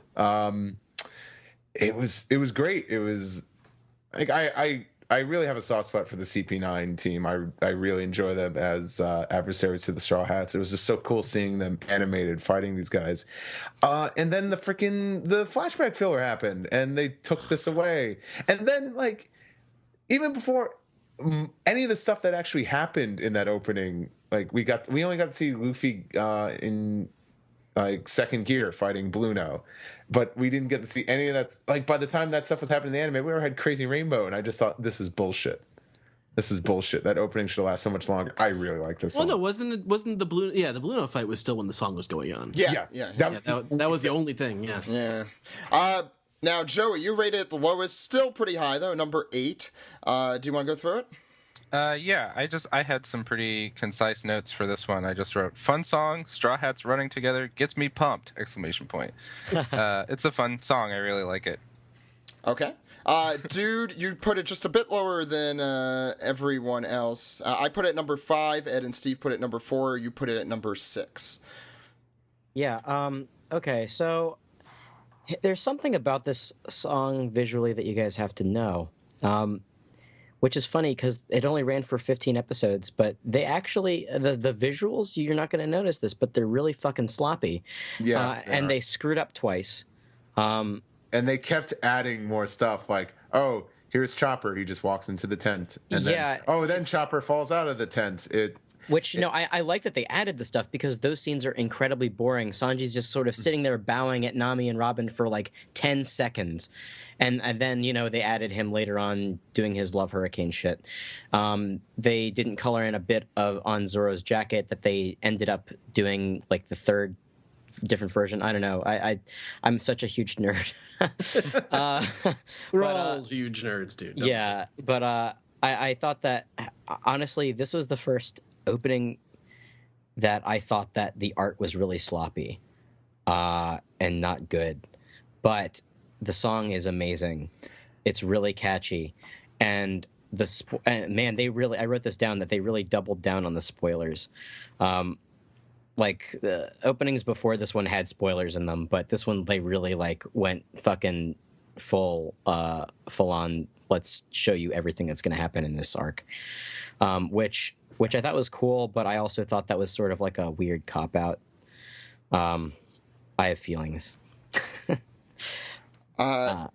Yeah. Yeah, I think that's everyone for that one. So now we're getting into what Ed calls the God tier, and I'm switching. I'm just gonna let you guys know that I'm switching my 5 and 6 because I have no idea what the fuck I was thinking. You'll hear, but that screws up our numbers. No, it actually our doesn't. Ranking system. It actually doesn't at all. It's all the same ranks. Then why did you tell us? You should not have just. You should have just. Well, because the numbers are going to be slightly different. Brand New Worlds at 62, and the other one will change as well. So next one, we are in what Ed is calling the God tier, the top 4 here. The end of our tier, exactly. He's crying a little bit here. With 64 points, ranked at number 4, and this one I'm going to say was also somewhat, I don't want to use the word divisive, but some people had very strong opinions and some people did not have strong opinions. I think I know which one this is. So 64 points at number 4 is Fight Together. Yeah, Zach, you and me, man, we're kind of together on this one. Yeah, we both put this as our top number 1. Wow. Yeah. Holy shit! I love this song. Holy shit! Love it. This is why I'm happy I didn't. Come on, dude. I'm kidding. Let me try explain. Oh, first go through Fight Together. Right, Fight Together by Amuro Namie, opening number 14. It only lasts 24 episodes, but it coincides with probably my favorite anime of for a long time. I really love the Luffy flashback episodes. Well, but aside from the context of it, because I was also, I think, I had finals or something during a lot of it, so I missed a lot of or skipped a lot or skimmed through a lot of these episodes. But for me, the reason it is number 1 is because it is the most emotionally impactful for me. Yeah. And which says something since it's a relatively new one. This has moved up my list significantly as time goes on, the further away I get from it, which I think also says something. It was not my number. If you asked me a year or two ago, I would not have put this at number 1. But as it stands right now, it does. And Steve, we were watching Sam's AMV, for example. Mm-hmm. And that was very emotionally impactful for me, which is why I liked it so much. It took those scenes, and Fight Together, I think, does that perfectly. And Ace stuff aside, since I'm sure dude's gonna mention this, Ace stuff aside, the part that really secures it for me is the essentially animating that color spread where you see the first time you meet everyone, and I think that's just so brilliantly and perfectly done. Yes. And even aside from that, the visuals work very well with the animation. It's such a different tone, but like One Day, this is kind of the same reasoning. Right it fits place, so well. Right time. Oh, exactly. yeah. And then there's a point right at the end of the song where everything gets really quiet, and then Ace appears as like a hologram behind Luffy, and he's like, the sun rises, and he pushes him in the back. I'm like, it's really cheesy, but I love it so much because that happened. It fits that it's both mournful and hopeful tone of the Luffy flashback episodes, and also it's such a well-produced song. I love it. Now, it's the first like low-key One Piece opening song, but at the time you needed that. At that moment, One Day is too strong, and it'd be a real pisser to show that opening like, oh, I gotta save my brother Ace. You didn't. Steve, by the way, put it at number 6. Yeah, I'm surprised I ranked it as high as I did. I originally did not think it would be that high on my list, but once I finally compiled it, I'm like, oh, wow, I guess I really do like that song. Then again, it's like neck and neck with One Day. Since we're going in kind of order, Joey, you put it number 5, and then we'll get to the dude. What were your thoughts? Yeah, I think it's a good song. I think that that's the one that I would like to contrast to One Day, where it is representative of what's happening in the anime, and it has a very melancholy feel, but the overall feeling, it pushes more towards like fun and hopeful, and that's the sort of more positive One Piece vibe than One Day, which is more very specific, and so that's a thing that I think that Fight Together does really well, and the visuals are really good, but number 5. One thing I want to mention is that Amuro Namie is probably the biggest star to ever sing a One Piece. That's also true. Yeah, I think it was. I mean, not that it like it that does not impact me at all. No, not really. But it's just, I love the fact that that's sort of the it's like a cultural touchstone of this super popular. Yeah. Like, well, she was. I think she was like a little sort of past her prime. She was like a pop princess who sort of came around with more impactful lyrics as her career went on, and she's sort of like a senior like pop star in Japan now. She's not like the young girl anymore, and just maintaining your popularity in Japan is difficult enough. Just one last thing. I know you factored lyrics, and this is probably one of the few I factored lyrics into because I actually remember, basically what they are. I think it did a very good job with that. Let's go to the other end of the spectrum here. Dude, you put it number 13. Wow. So, wow, Yeah. 12. Yeah, that is the biggest difference there. Is 12. It's 1 to 13, yeah. So yeah, this is a classic case of different strokes v different folks. Yes. So I actually really like this song. You mentioned the A stuff that I didn't even factor that in. Oh, okay. I just assumed because of the One Day thing. No. Here's the thing. This song is an ending. This is an ending song. This is not an opening. This is a fucking ending song, and it's a good ending song. But I don't think it deserves to be an opening. It's really great for all the reasons that you guys said. I actually really love the visuals. I think the visuals are great, especially the bit like the silhouette bit in the beginning. Where you see all the Straw Hat silhouettes. It's a very, very cute little thing. My problem with it is that, like, since it's one of the 2-minute openings, it feels way longer than it is. It's very, very sleepy. It's a very sleepy song. And if it was an opening, if it wasn't sorry, it's just the way you said that. It's a very sleepy. It's very song. sleepy. It is. It's a very sleepy song, and it's. Oh, sorry, you're making me just channel Willem Dafoe now from Spider-Man. Sleep.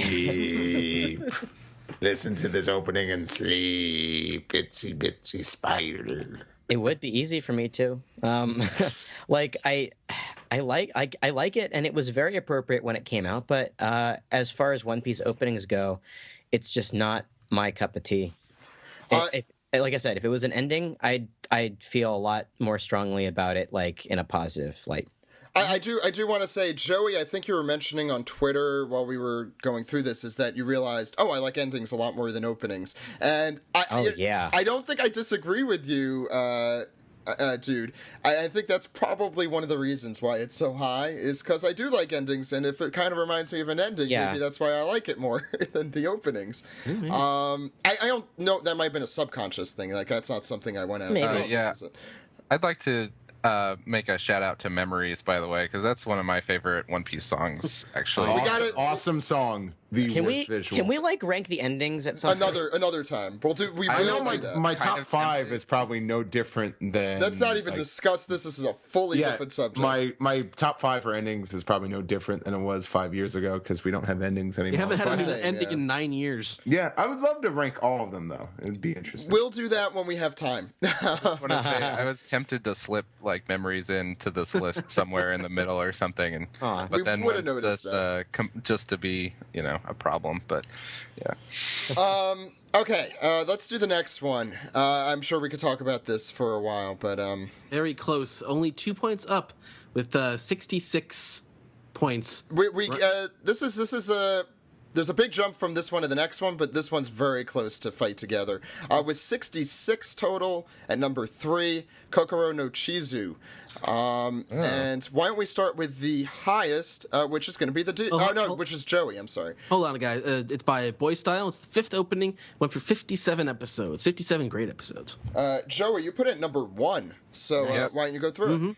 This is my favorite song.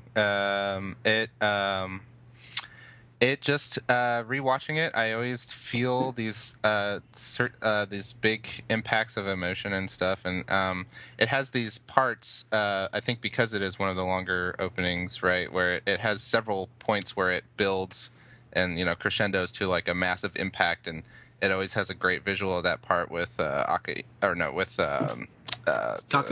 Aokiji. Yeah, Aokiji first, and then with Kaku. It's the same, like that same thing. I also think this is the point where animation quality really starts to step up for it's a beautiful looking opening. Yeah, it looks amazing. The song's really good. Like the sort of layered vocals like make it sound have a lot of impact. Like I think that's the thing, is it just like I feel a lot of impact from this opening, and it is during a point when I really, that's kind of the point where everything clicked for me and One Piece became like switched from being just a series I liked a lot to realizing that it was probably my favorite or one of my favorite series ever. I think a lot of people have had that experience, and this opening I think definitely swayed them. Dude, you put it at number 2. Yeah, in my notes I wrote down trumpets, castanets, spoilers. I love this song. This is very close to my number 1. It's very, very close. Like, it's so fucking close. Joey kind of hit the nail on the head again. It's a very nostalgic song for me. This was at the height of like my involvement in the One Piece fandom, I think, when Kokoro no Chizu reared its head. And it's beautiful. It looks great. It sounds great. Like there's so much about this that invokes like Joey said, emotion, and I don't know if it's because of nostalgia or what, or the way the music really like swells. It's fantastic. I wish I could just mirror ape everything that Joey said, because it's right on. I just want to say that there's that point where Kaku jumps off the city, from the top of the city. Yeah. Like you get a I put it at number 5. Yeah, I liked other songs. Like I just liked other songs more, but I really liked this song, and every song like from this point on, I think like my top 5, they all gave me like a thrill when I really like just like like when I watch it, just feel that part of the animation or the song. And for me, it's when Kaku jumps off the top of Water 7. Just like you feel it. Kaku is probably my favorite CP9 member, and it's hard to decide if it's maybe just because of that moment in the opening, like, is so good. Probably. I gotta agree with that. I think nostalgia is giraffe power and all that stuff too. But I think nostalgia is a big thing. What are you doing, the intro for Endless Schmaltz? But you had it ranked the lowest, Steve, at number 9. I did, which kind of surprised me. It surprised me. And I did like the song, but I guess just over the years, it's kind of it slipped down the list. But it's still a good song. I wasn't always like, oh man, this is my all-time favorite. It's always kind of ranked the lowest amongst like my god tier. But it rung in the widescreen era of One Piece. The animation is beautiful. I think it was the first opening to really use spoilers, and all those scenes are awesome. And I use them a shit ton of times when I used to make AMVs. I mean, holy shit!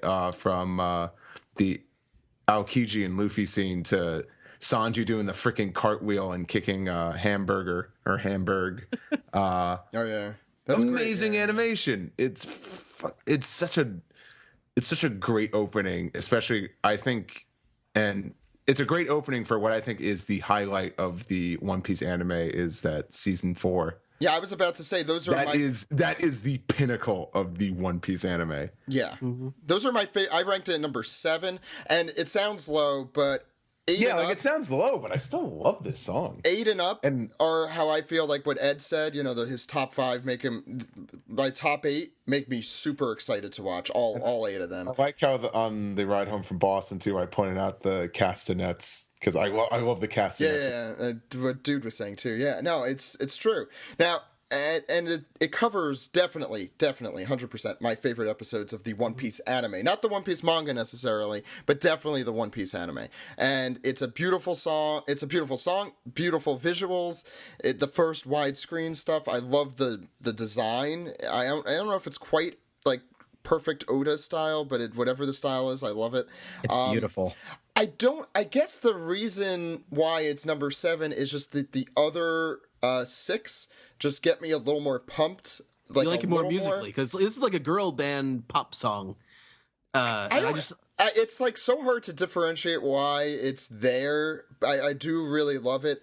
I just don't see it higher. It's never gotten me as excited as some of these other ones.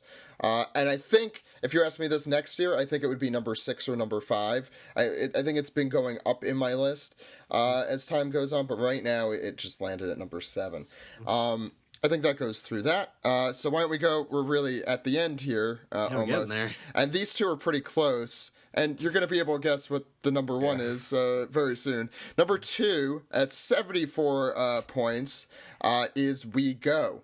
Why don't we start? I think this was in our God tier for all but one of us. Yeah. So why don't we do the one person, and that is Ed. It's Hiroshi Kitadani. It's opening 15. It went for 72 episodes. I mean, it ranked number 6 for you. So ranked number 6. So it's just, I mean, I just don't get that visceral. I mean, it's a great song for the time period, for setting off on that new adventure. All the callbacks, doing the original monologue again, paralleling scenes in We Are.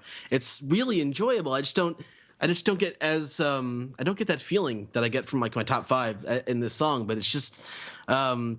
It's still really rousing, a lot of fun. Lyrically, return to like the original themes adventure, returning to the We Are theme.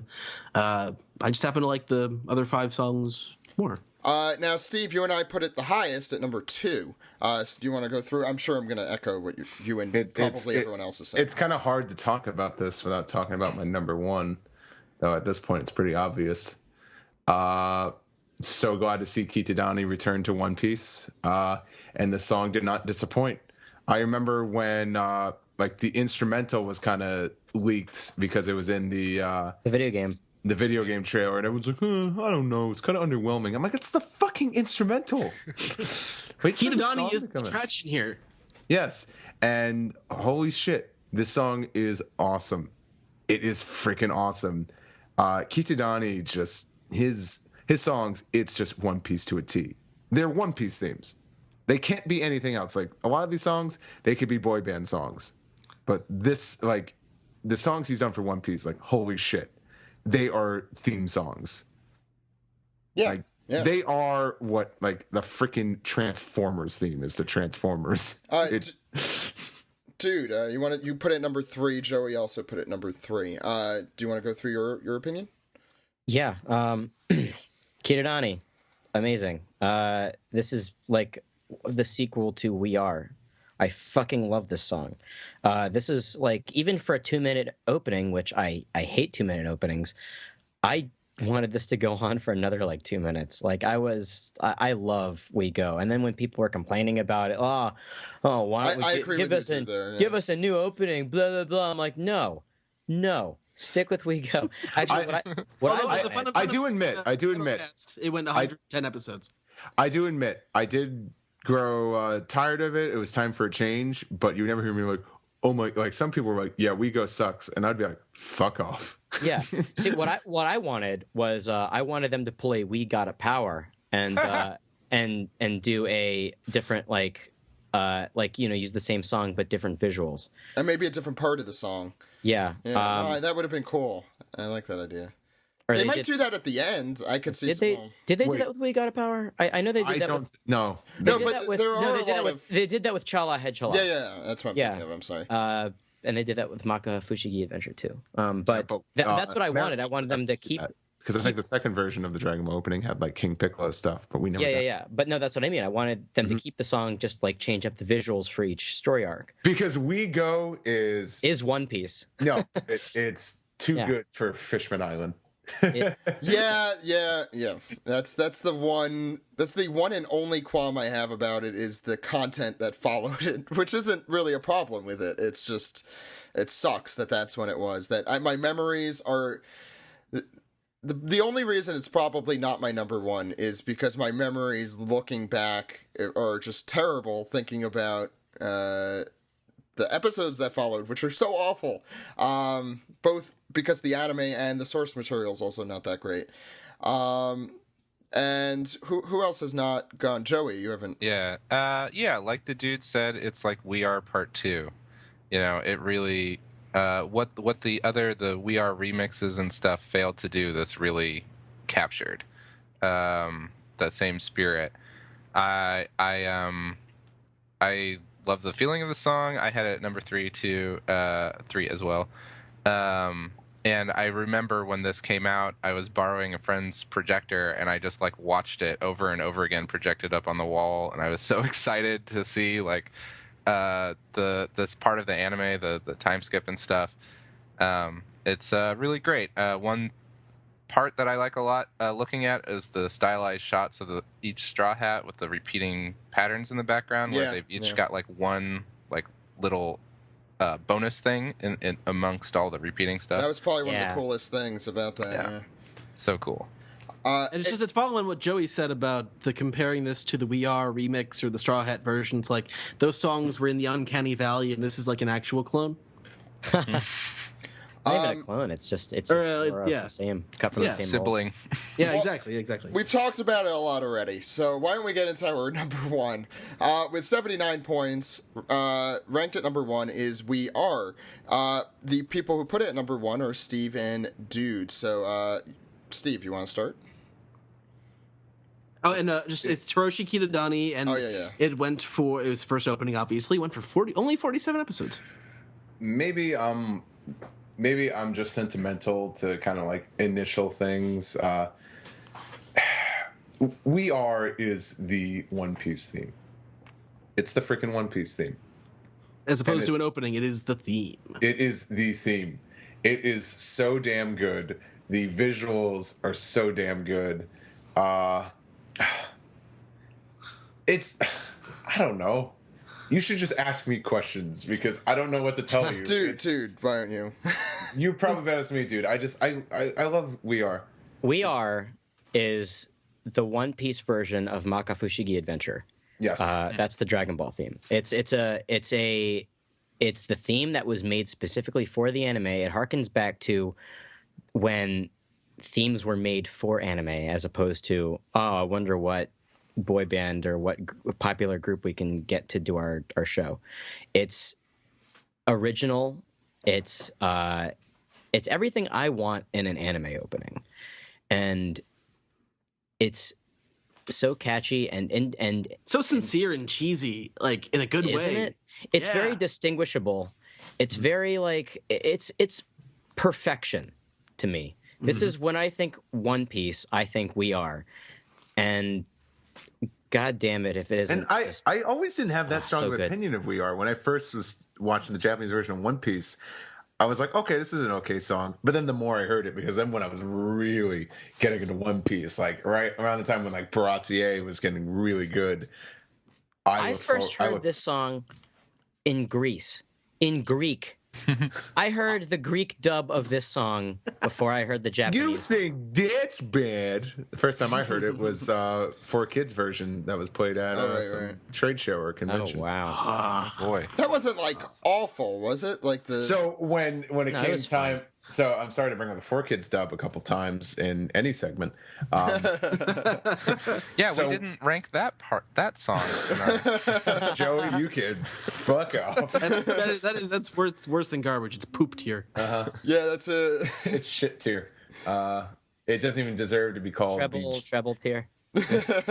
No, so when I caught the first episode of the dub, I couldn't tell because I'm like, okay, it's using the Gold Roger intro, so I wasn't familiar with We Are, so I had no idea that already they were changing the opening because the song was different. So just We Are. I just love the shit out of the song. I told this story before and I'll say it again.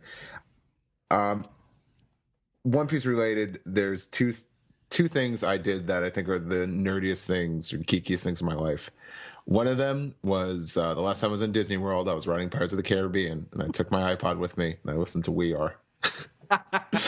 It was hands down one of the geekiest things I've ever done, and no shame whatsoever. But then again, no one knew what I was doing, so. Except now when you announced it on a podcast. Oh, I got no shame. I think I said that at Anime Boston. I think you said 20 minutes of bullshit. I know. I said it at the Anime Boston panel a couple years ago. I think there's even a snippet on YouTube where I say that, and the audience applauded me. Joey, you like me. You had it at number 2. What do you think about it? It's super iconic, and it definitely like represents One Piece. I think a thing I like to think about, that I do think about when I think about this song, is not hearing it before the episodes, but when they drop it in or drop an instrumental of it in, and how much impact that has.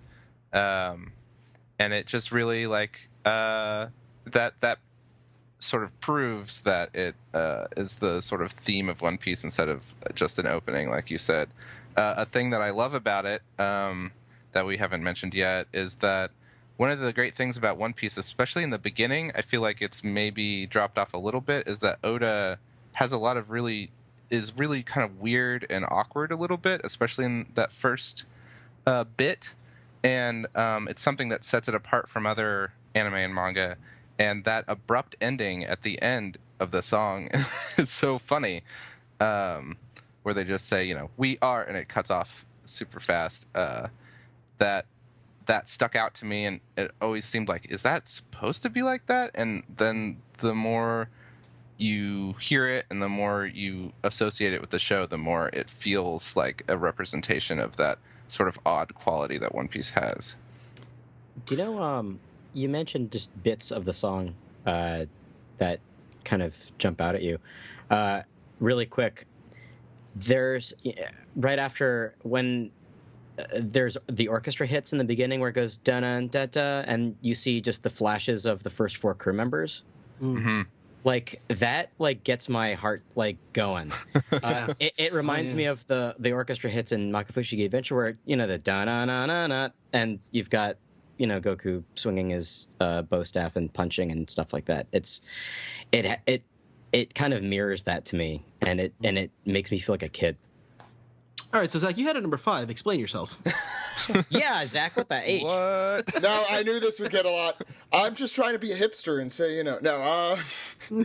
No, so I'm really trying to think of why I don't feel as crazily strong about it. Look, I still love it. It's We Are. I fucking love it. It's great. It's We Are. I don't have to explain that. It's still in my top 5. It's still in my top, section. Getting a little defensive here, Zach. So, well, because I know not only you guys are going to pile on me for this, but every single person listening. So I want to explain myself. I think I don't really have that same nostalgia tie to it. I never... not only because I didn't, I watched One Piece later than all of you guys, I'm going to go out on a limb and say, because I started in 2007. Why is this guy hosting? In 2007. And the rest of you guys started in, the early aughts, right? You guys started in, 2004 or something. Well, I was in 05, but yeah. Yeah. And I think... And I also was a pretty shitty younger anime fan, where I watched the crappy dubs that came out, and I kind of associate more with those, and I never really caught on to the this kind of opening, and I totally appreciate it for what it is, but I don't think I could personally, this is so subjective obviously, but I don't personally connect with it on the same level that I think a lot of older fans do, and which is weird to say since I'm older than some of you guys here, but It's just, I think that's just my experience. I'm kind of a casual anime fan, or I had been. I do a podcast about a show. I guess I'm not that casual anymore. But how many anime conventions you been to, Zach? I cannot count. Exactly. I've been going to them since 2000. Okay, I'm anime fan, but I was a really shitty anime fan growing up. I was not the kind of anime fan who was watching DBZ in Japanese, which is something I'm very sad about to this day. But I didn't grow up on that kind of stuff, unfortunately, for what it was. I was uninformed. I don't know. But so because of that, I don't have the nostalgic connection to We Are that a lot of people do. It's a perfectly great opening. I don't get the same rush as I do with my top four. It's not as much my kind of thing, but I love it because it's totally One Piece. That's why I love it. Yeah, I'm sorry. I don't. I'm not completely congruent there. We're just having a bit of fun with you, Zach. No, I know. It's more for the people listening who are going to pile on me later. I love We Are. Don't get me wrong, and it is the anthem for One Piece. The one other thing I did want to say is I like We Go more because I feel like it has more energy.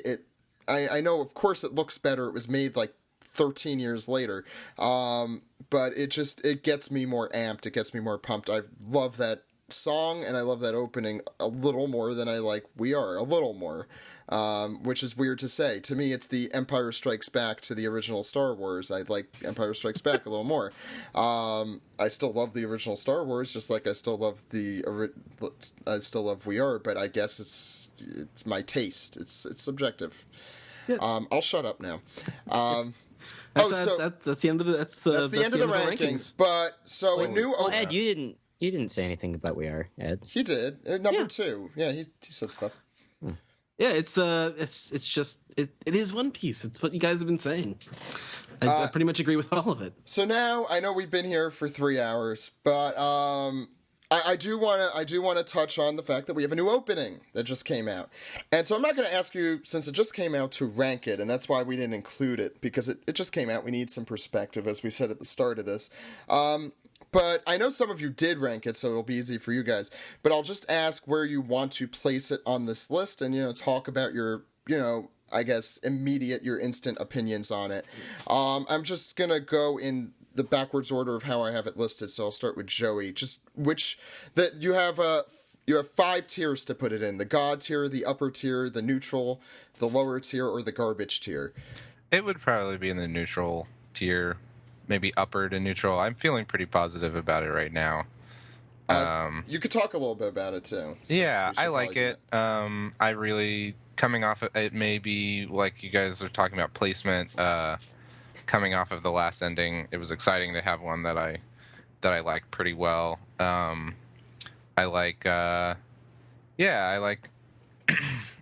There's some of the animation is a little wonky. There's like a screenshot of Rebecca I've been thinking about taking where she's all kind of squinty looking.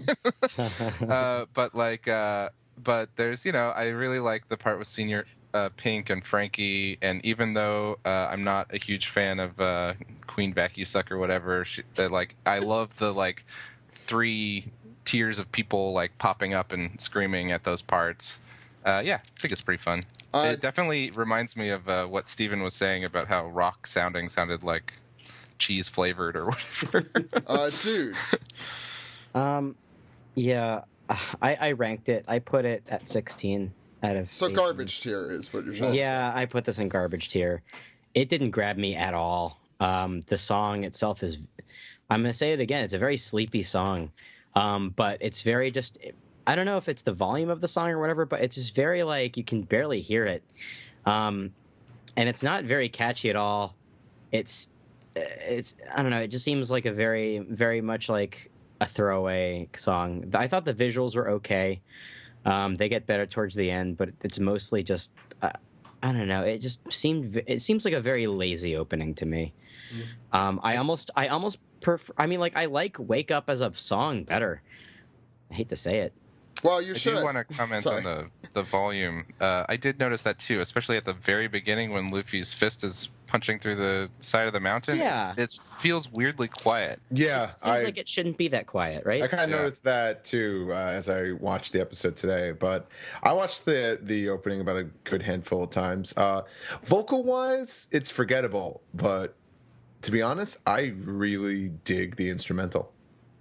Where would you put it in? What tier? Let's see. I actually did rank it because I was unsure. I didn't ask. You had it in the middle. Yeah, I think it's in neutral because I didn't want to give it too high of a ranking. I mean, I think I ranked it right outside, my shit zone. I think you had it at number 11 or 12. Yeah, I think so. Okay, so that's the lower tier. I want to see its lasting power, but I like it. I think the visuals. One thing I did point out is it's a lot of running. It's more running than. No, it isn't. We are 10th anniversary. It isn't. Yes, it is. There is way more running in this one. Okay, someone out there time the running. Now you have even more characters running. I do want to also say that I made a dumb joke on Twitter about all the Coliseum fighters, including Kami and etc. That was weird. And I got Shirahoshi. Well, it's obvious. It's just all of like Luffy's growing alliance, and I spotted Kokoro in the back. Yeah. but that's jokes don't always work on Twitter. Ed, where would you put it? I think I had it at number 10 when I ranked it. It's neutral-ish, yeah. Yeah, I mean, because when it expanded to 18, I think that it's neutral right along with Share the World. But I have notes on it right here. It's it's by an interesting name band, Generations from Exile Tribe. I enjoy that. Yeah, it finishes strong. It's run for one episode. Yeah, it finishes really strong. The first 90 seconds of this thing, whatever. But like it sort of gets that emotion going that picks you up at the end of it. And Happy Monster Chopper is in this, which really helps. And right at the end with Luffy and Doflamingo, the art, the animation of that little clash. Yeah. It actually put it above a couple of songs for me because I really enjoyed that little confrontation. That last couple frames of animation, you mean? Yeah. Luffy versus Doflamingo. That was cool, but I didn't think it would I don't know if it. No, I felt it. I don't know. I would probably put it at perfectly neutral at the moment. I'm sure my opinion will go up or down at some point. That's the way it'll work, Zach. Yeah. I know. I mean, it could just stay the same, is what I'm saying. But I think my opinion's going to change over time. I did really like it though. I don't think I vehemently hated it like dude. It definitely had parts. The song, not a huge fan. I think I agree with Steve. The instrumental I like, but God, the vocals, not a very big fan of the vocals. That was probably the biggest detractor for the song for me. I also partially agree with Ed, where there's the first 30 seconds were really slow, and it's just that normal, it's the crazy rainbow shit, I'm gonna call it. It's that normal, we're going to the market, we're gonna pick out some fruit, I don't know. But I like the stuff. I thought that was a little lazy because they're just wearing the same outfits that they're always wearing. Yeah. At least I liked some of the other openings, like Nami and Robin are kind of wearing casual wear, not their strange fighting game outfits. I think it first picks. I think there were like 2 or 3 little crescendos, and I think it first picks up with Bartolomeo and Cavendish with the big toys, and you have the Marines walking menacingly. That is fucking awesome. I think Steve, we watched it. The other thing is Steve and I watched it together at a con with Dan, and so there was kind of this camaraderie watching it. It's like, it's out. We just finished the panel. So I think watching it like that kind of pumped me up a little bit more, inflates it a little more for me too. And I mean, the last, I guess, 15 seconds is fucking great. Is some of the best stuff I've seen. I thought, it's coming out of Wake Up, which is, I'm thinking I should have ranked it way lower the more and more I think about it. But it's just, the animation looked a lot better, I thought. The song, even though I didn't love it, I think is significantly better than Wake Up. Even the parts where the Straw Hats are doing nothing in particular have some funny little things, and I kind of enjoyed it. For some reason, Luffy's going over like a modern village, and one of the islands looks just like Japan at the beginning. If you guys notice that, it looks exactly like Japan. But I think overall, it looks really nice. It's pretty catchy. It got stuck in my head at least once, which is, again, kind of a test for me that it's okay. That won't put it like at the top, but it's a good thing. I liked it. I'm gonna say I liked it. Cameo by Conjuro. I like that. That part. I think it's around that section where it really picks up, and I really enjoy it. And God, the Doflamingo fight it's always great. the last third of these of these two and a half minute openings. Yeah. The last third is always the all right. It's the go home part of the opening, and it leaves you with a better impression of it than you probably should have. Which is smart. I did notice at the beginning, towards the beginning, they wedged in like Blackbeard and stuff, but in just a very quick shot. And I was like, okay, that's a much better way of doing that. Yeah. No, still, stop showing like a clear shot of his face. Like, you won't show Akayunu's fucking eyes. Sorry. Oh my God. I always say that with so much venom, but you'll show Blackbeard's entire face. Like, why don't you show like Blackbeard kind of like, in shadow, It's like, but we haven't showed Akayunu's eyes. We don't know if Oda has something planned. If he has two eyes, like he always has, I'll just be like, wow, Toei, you really played it safe there. I was totally afraid for a second when I saw this opening and Blackbeard showed up. I'm like, oh God, he's going to start talking. I still want to rule the world. No. You always do the best. Dude. And I'm going to find the One Piece. This one, I think, out of all the 2-minute ones, though, suffers the most, I think, from being 2.5 minutes. I think this would be, I'm going to go out there and be, like, one of the better openings, I think, if it were 1.5. I think it really suffers from that extra minute. They all do, but I think this one really suffers. It, like, really kills it a little more. No, I'll agree. Yeah. I think it would be much higher on my list, if my temporary list for that. So just to go through quickly from the bottom up, we are the Straw Hat version, we are the remix version, Kazewo Saga Shite, Wake Up, Hands Up, Crazy Rainbow, Believe, Share the World, Bon Voyage in the middle, and then going to the top, One Day, Jungle P, Hikari A, Brand New World, Fight Together, Kokoro no Chizu, We Go, and We Are. It's funny how all the ones that have similar titles are next to each other. Thank you guys. This was a really freaking interesting discussion, and I hope to do this with the endings at some point, because it's interesting to hear how different our opinions are. I think we all... I was taken aback when I saw some of them. I know Dude was definitely taken aback. I'm nothing personal, of course. No. It's vice versa. I was just legitimately shocked that not everybody had We Are as their number one. Yeah, no, I did for the longest time. I did. It was higher for me in the past, but I feel like I look back and I'm like, am I just saying this because everyone else is saying it? And the answer to that was kind of yes. So I think I was maybe fighting a little bit against like a feeling of obligation or something, but I wasn't. I also don't think I was doing that hipster thing where I'm like, no, fuck that, everyone likes it. I don't agree with that either. I love We Are. It's just I don't want to follow everyone else, like, or have that like a group mentality, group think necessarily. No, this has been a really good discussion. I can't wait for when we do the endings, because that's going to be all over the place, I think. Yeah. So let's get into the next segment, guys. Yeah, let's do that. Those are real tears too.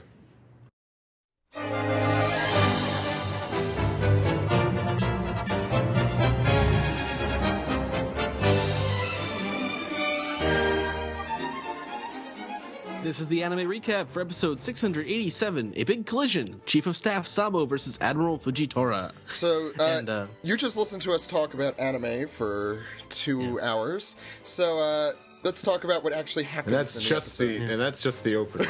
Yeah. So 5.5 minutes, I mean, we've talked about the new opening, so I didn't mention that at all. Starting to grow on me. 5.5 minutes of recap this week, or recap and opening song. So...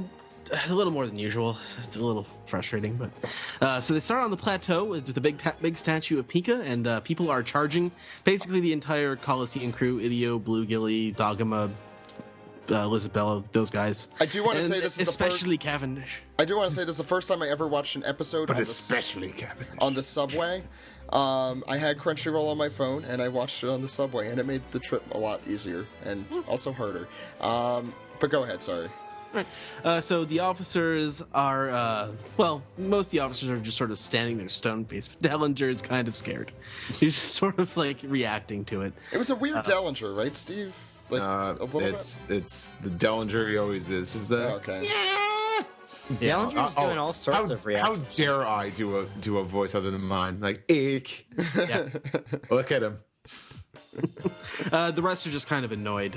They're more worried about the Marines, who they weren't supposed to be getting through towards the palace, where they're all standing at the which level? That doesn't matter. What level? No, it does not matter. Yeah. So then we see that Luffy charges in with Musi, and Abdullah and Jeet and Law are also on the bull. These guys still will not get off the bull. So Luffy destroys. That was a really weird pause there. Yeah.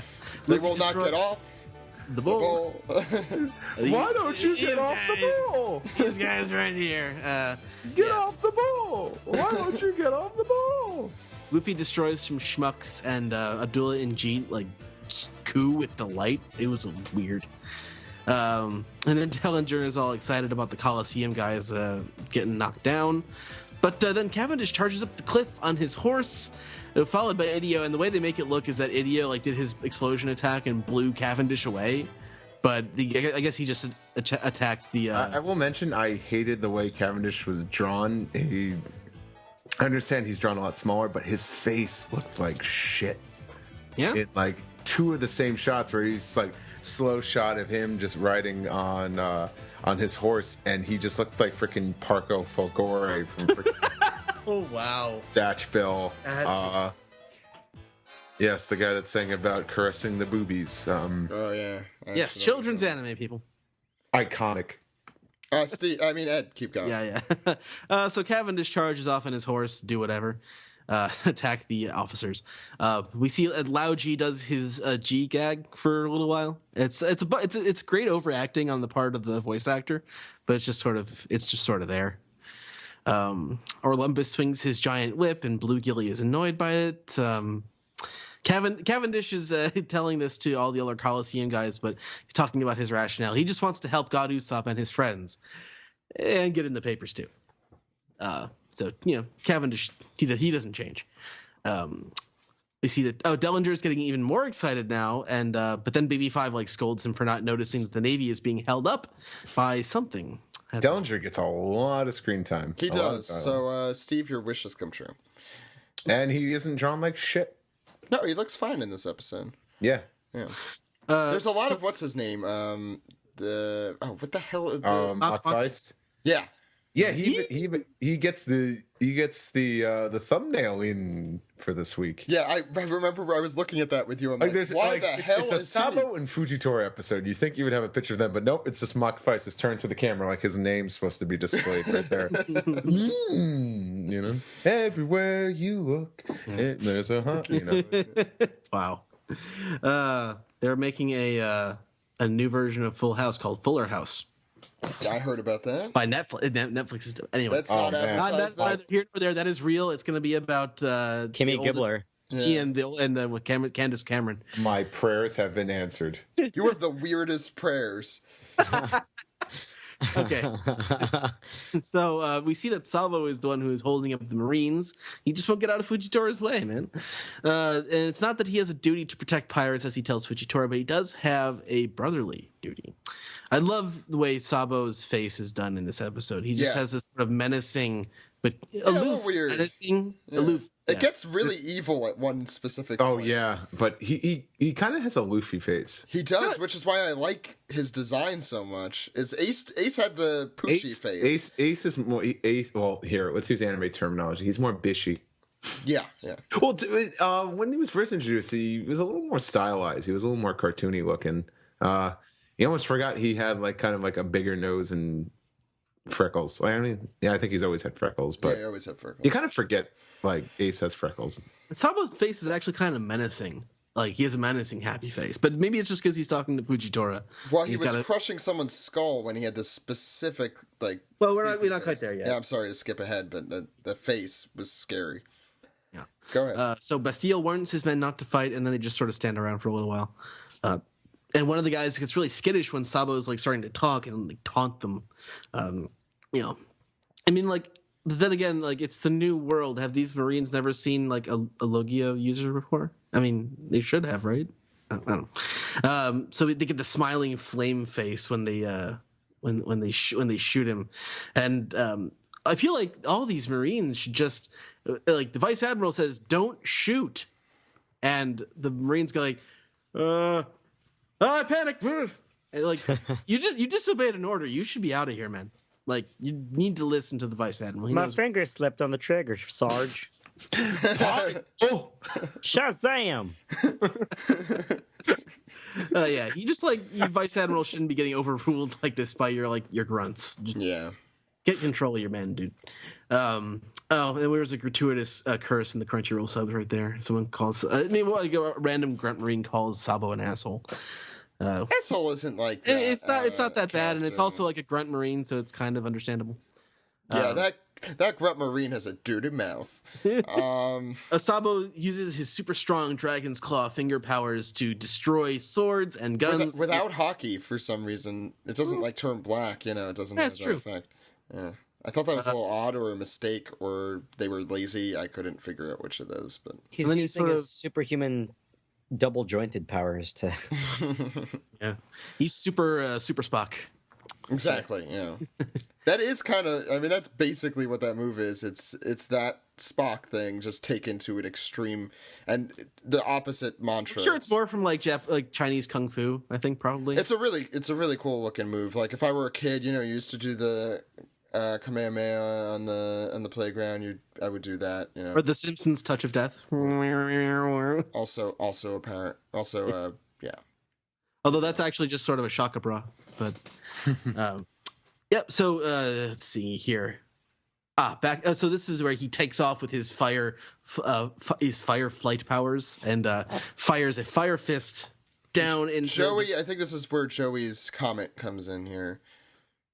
Right. Oh yeah, Joey can't be here for the anime recap, but he does say that when Sabo jumps up in the air, it looks like he's taking a fiery poop. It really does. I had the same exact thought. It looks like a fiery poop. Yeah, he's basically like a fire embodiment with like a human head on it, which is kind of what happens with all Logia users. Yeah. But it does look funny here. We get this our like the da-na-na as we come back from the ad break. And although we do have to sit through it, and they're always short, but I hate the stupid mini recaps after these. They haven't done them as much, I feel like, recently. But this one I noticed. This one I did notice. Annoying. So somehow people are left standing after the fire fest. I guess he didn't want to really hurt them. He just wanted them to stop firing at him. If there's one thing I noticed from last week when Luffy was on the bowl just shooting people, and this week I think that happened a little, is that everyone's fine. There's no real impact from any of this shit in the anime. And then Bastille, he's the one who stands up to Sabo, and he tries to cut him, but he ends up cutting a whole bunch of buildings around town. And then Sabo just messes his sword up and destroys it. And he does this little evil smirk before he does it. It was a great moment right there when he destroys the sword. The shark splitter, I think it's called. Yeah. Not satisfied with messing up the man's sword, he starts to go with his claw on his mask, and then Fujitora gets super creepy here too. Fujitora brings down a meteor, which is just sliced like a fancy, like those balls of butter you get at a fancy restaurant. But Steve, this is a Fujitora, Fujitora. Oh, you mean? Pardon me, madam. It really does sound like Peter Griffin. You really made a big mess here. Yeah, I'm gonna get you. Oh my God, I don't want to do Mr. Magoo impressions. I just sound like Peter Griffin. Yeah, it's terrible. Hey, Lois, I'm blind. Let's make offensive blind jokes, Lois. Oh, Peter. No, it's funny because Zach showed me on Reddit. I guess my Admiral Magoo drawing just made it onto Reddit and just people Admiral Magoo. So someone's like, oh, he just bumps in and just the comment someone made is oh, he just bumps in. This? Oh, it's a and then I bought it's a giant furry doggy. And then I bought that keychain of Fujitora, and you just kept playing with it and running it into things. I was pardon me, madam. Go on. Okay. Time to do a Christmas carol. Fujitora makes a mess up. Damn it, I can't win. Fujitora makes a mess, but he just hopes that no civilians got hurt, so... Fujitora, you don't know what you're talking about. How did you not think civilians would get hurt when you did that? He's blind. Well, is everyone okay? he's Admiral Magoo. That's why. I love Fujitora, but he's a little Magooey. Sabo reappears from the destruction, but he holds Bastile's mask up to like the fire, like shadow. That was actually really cool. I like that, making him think that like Bastille is standing there, but it's actually just Sabo holding his mask. Yeah. Oh, I didn't think of it like that. That's what the Marines thought of it like. Yeah, they thought it was. Yeah. So Sabo tried to fend off the attack and mostly succeeded. Like they're positioning him as being like strong enough to fend off an admiral. I really like the ending here too, though, which I'll let you get into. Oh yeah, and he rightly blames Fujitora for making the mess. Fujitora tries to deny responsibility. So they finally get back to the brother issue, which is that they had talked about like before all the fighting started, before the commercial break. And Sabo explains it with flashbacks. We talk about the sake cups, and you're talking about the bond that cannot be broken. He has his crazy family, his family of choice. And then he has a lot of regrets about what happened with Ace. Like, see the emotional toll. Yeah, like he's carrying that Ace baggage with him when he comes to like save his brother, like which he wanted to do back then, but he decided against it because it wasn't time. But like he's learned that you can't. There is no other time. You have to do it. Like whenever your family is in trouble, you have to go save them. So he is there. He's going to protect his brother. So Fujitora listens politely and then draws his sword and starts like pushing his gravity powers down on Sabo. Really cool sound effect too. I forget exactly what it sounded like, but I remember being impressed. Sabo has his little internal monologue about like the importance of family, and he engulfs himself in flames and like charges at Fujitora. So he's gonna protect his brother. I like the ending a lot there. So good, yeah. What did you guys think, dude? I know you don't watch the anime all that much. I've been watching it lately. It's all right. Yeah, this was a pretty good episode. The Sabo versus Fujitora stuff was kind of cool. Most of it seemed kind of like fillery, you know. Yeah. A good chunk of it was Dellinger basically going, "Whoa, look at that." So, Steve, you loved this episode. Hey, what's going on this side? I like you just did a Cletus as Dellinger. Okay. See, I was more thinking of, "Hey, look at that." So Steve, what did you think about I'm trying to think. I also thought of South Park. You know, the Heaven versus Hell with the golden PSP when the big battle finally comes. It's just the one angel just narrating over it. That was great. I love that. Oh man, I wish I had a camcorder. Right. It was a fun action episode. I know I've talked about lately. Oh, I'm not so eager about fights anymore, but I don't just having like most of an episode dedicated to a fight without keep jumping around. Like, this is what Zoro's up to, and this is what Viola's up to. It was nice just having the most of that focus just be on Sabo and Fujitora. It's a great episode. I think it's. Oh, I think great's a little strong term, but I think it's one of the better episodes in the past month. Ed? I really enjoy it. I love the Sabo showcase. I love showing his emotional, like his emotional thinking behind why he's come to save Luffy and all his regrets about what he wasn't able to do with Ace. Like the end of this episode, I mean, I enjoyed the action. I love his interactions with Bastille in particular, and Fujitora is also a good foil for him. But just the ending with what he's feeling really drives it home for me. The first third of the episode I could really do without. Yeah, I think I feel almost exactly like you do there, Ed. It was good. It was fine to good. You know, it's nothing offensively bad. Yeah. Okay. Why don't we get into the next segment? Okie dokie.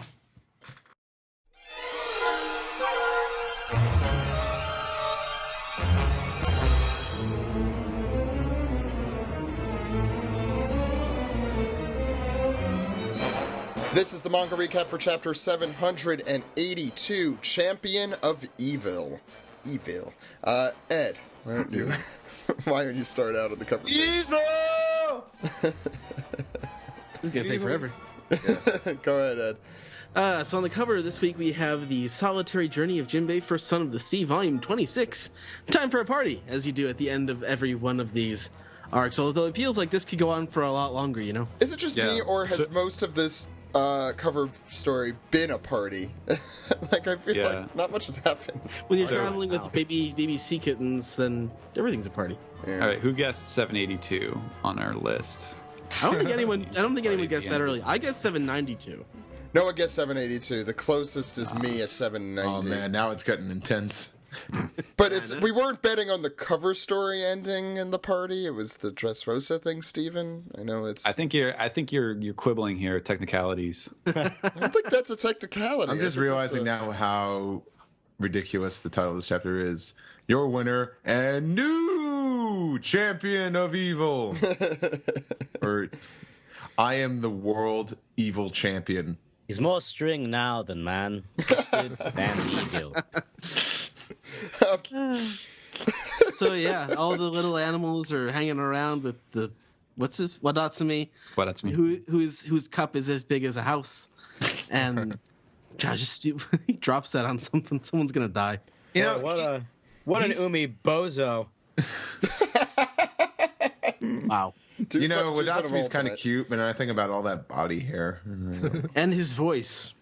Think about his voice. It's Pika's voice-ish. Slightly more annoying. No, Pika sounds like Kaioshin on Helium. You should sound like Gregory. Anyway, Ed, you want to start out the chapter? Yes. Awesome page to start off the chapter this week. And we see Doflamingo. He sort of lifts his foot up from where Luffy had blocked it as the dust settles, and he's like, "Why did you stop me? I was gonna split his skull." We can do this series of panels because it's a 2-page spread, by the way, and Law is just covering his face in like shame as Doflamingo declares that he was gonna break his skull in half with such. He has such a grin on his face, but he's definitely very angry while saying it, and. So I was going to split his skull. That's all I was going to do. And he goes to do it again. And Luffy manages to block it a second time and get one of those big clash of power things going on. It's a clash of a very specific power. Yes. Yeah. The kid and play power. They're having a house party. Or house party 2. Shut the fuck up. And Treble's all like, "We're a collision of Supreme King Haki. Does he have that too?" Why does he sound like that? I don't know. I became Southern, but I don't know. Look at how powerful that there's black lightning all over the place and it's just shattering the sky. It's like a dark Super Saiyan 2 of some sort. Yeah, it's interesting that you would see that, and it looks like armament Haki, and I guess it is that too. But then this is the first time I think we've really seen Supreme King Haki used for anything other than just knocking out a bunch of people. Yeah. I mean, they're also using their armament Haki to do combat at the same time. So it's an interesting combination. And we see the strain on Luffy's face down at the bottom there. Mm-hmm. Technically, wasn't there a collision with Luffy and Don Chinzhao in the Colosseum? Oh, there was also Shanks and Whitebeard. So yeah. Yeah, but that was when Haki still wasn't really addressed yet, so that's true. It was a mystery. It's such Steve. I love that. I love the perspective on the bottom part of this 2-page spread with the giant sort of. There's a very tiny point at the top of this giant mountain where all the power is coming from, and it's radiating out over everything. What shell does this look like again? Not Ammonite, because that's a Pokemon. It's Trilobite. No, I don't think it looks like it. It looks like what do you call them? The things that sting you underwater. Urchin. Looks like it looks like a shell, but is it those sort of spiral? No, see, I see. I think you're thinking of the Pokemon that turns you into a Slowking. That's a Shelder. That's a Shelder, but then when Shelder bites the tail of a Slowpoke, it evolves into a Slowbro, and Shelder changes its shape. But that's the shell I'm thinking of. Also, Ammonite is an actual thing. Yes, is it? I thought it was called something else. I thought Omanite is the Pokemon. Ammonite is the fossil. In real life, I prefer to think of it as a 4-layer cake. I wouldn't eat that. Steve, go ahead. Yeah. We get another clash of the powers, some more like dark lightning as Law. I'm pretty sure Law is like rolling out of the way. Yeah, I think that's what's happening as well. Or possibly just blown away by the force of it. Either. Yeah. Yeah. Pretty comical for Law, but he's like, he's thinking to himself, like, I should have known that Straw Hat had this kind of ability. And Treble's thinking back to very fondly of his past, back when he dressed in nicer clothes, and we see him talking to a very young Doflamingo, with I couldn't tell who it was till later in the chapter, but it's Virgo looking on, and I believe it's Doflamingo asking, it's just Treble. He's like, and everyone passed out. I don't know who's saying this. We'll find out. I think it's Treble. It's all Treble, yeah. Yeah, it's like everyone passed out. Yep, that's hockey. And it's like, that's the color of the Supreme King hockey. It's the sign that you have the quality of a king, Doflamingo. You've been chosen by the heavens. It's good we went with that translation. Father was a king. Your mother was a queen. Spaceballs. Yeah. Yes. And then we get this panel, and I got confused for a second because it's Treble on, with a table with a spread of a pistol and a devil fruit, and I almost thought he was going to say one of these was an item owned by the llama in his former life. Yeah, I thought it was gonna be what is that manga with the that samurai manga where he has the ball and the sword. Oh well, never mind. I was thinking more King of the Hill. That's what I was thinking of. Yeah, I thought of Lost with the all the different toys. Was that Locke's flashback? Yeah. Lost, one is white and one is black. Or one is light and one is dark. I forget. But with the backgammon pieces at the beginning. No. There was when one of them was a kid. The guy showed him here's the little toys and things. That was a weird scene. Yeah. But yeah. I do remember what you're talking about. Wow, that's a deep Lost cut right there. Yeah, it is. Well, it also happened on King of the Hill, didn't it? Yeah, that's what I said. Yeah, that's what you were talking about. This is the first time we're seeing Doflamingo's fruit too. I don't know why we were pear-shaped. And now we know around when he got it. So he got it a little bit after. I think this happens a little bit after he killed his dad, with the whole Rocinante stuff. I don't know. Because that doesn't happen. They don't talk about that till the next page. No, but I'm pretty sure because this is when we see Virgo and Treble, and we were kind of showing Treble and Virgo coming into things. Well, we never after. really saw what happened in between. Then, we saw what was his father's name? The Don Quixote family. Maybe that's where he got the gun to shoot the father in the first place. That's what I'm saying. Yeah. It's not like Doflamingo just strolled into the corner shop. He's like, 1 pistol, please. Hey, are you old enough to buy a pistol? Yes. There's a 5-day waiting period. Well, I'd kill you if I had my gun. Yeah, but you don't. Oh, the waiting is the hardest part. His dad keeps riding by on a bicycle. No, he was just in a really big shirt riding on Rocinante's shoulders, and so that's how they fooled the guy. Vincent Adultman. That's the advantage of having those sunglasses on, is you look a lot older. It's Doflamingo Adultman. Anyway, Steve, keep going. And pretty much Treble's like, a real man tests himself. Do you desire to kill anyone? I will give you that power. And Doflamingo's like, kill lots of people? Totally. That's exactly what I want to do. Essentially.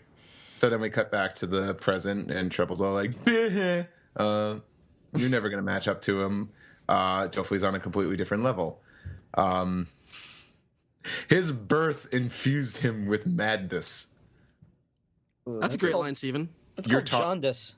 You're talking macho madness. Oh, yeah, cup of coffee. 360. Another 180. His fate brought him rage. These things solidified him as a demon. Mm-hmm. And I should point out, angrier this whole time. Yeah, I should point out that the demon here is the heavenly demon. Yeah, it's the Yasha, as they call him in Japanese.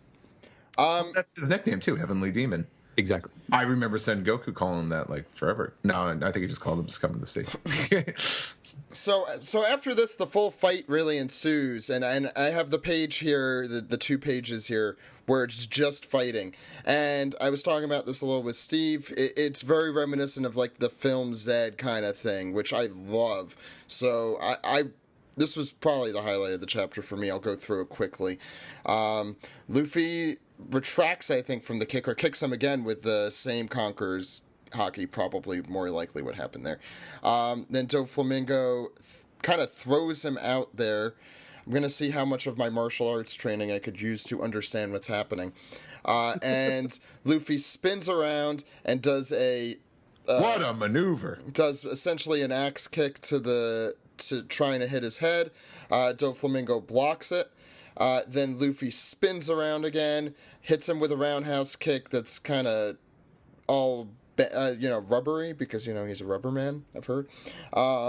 And Doflamingo looks a little more surprised, taken aback by that. And Luffy spins around again and lands a kick in the chest, and that one looks like it hurt. I really, really like this page. Does anyone else imagine the sound effects that go along with this?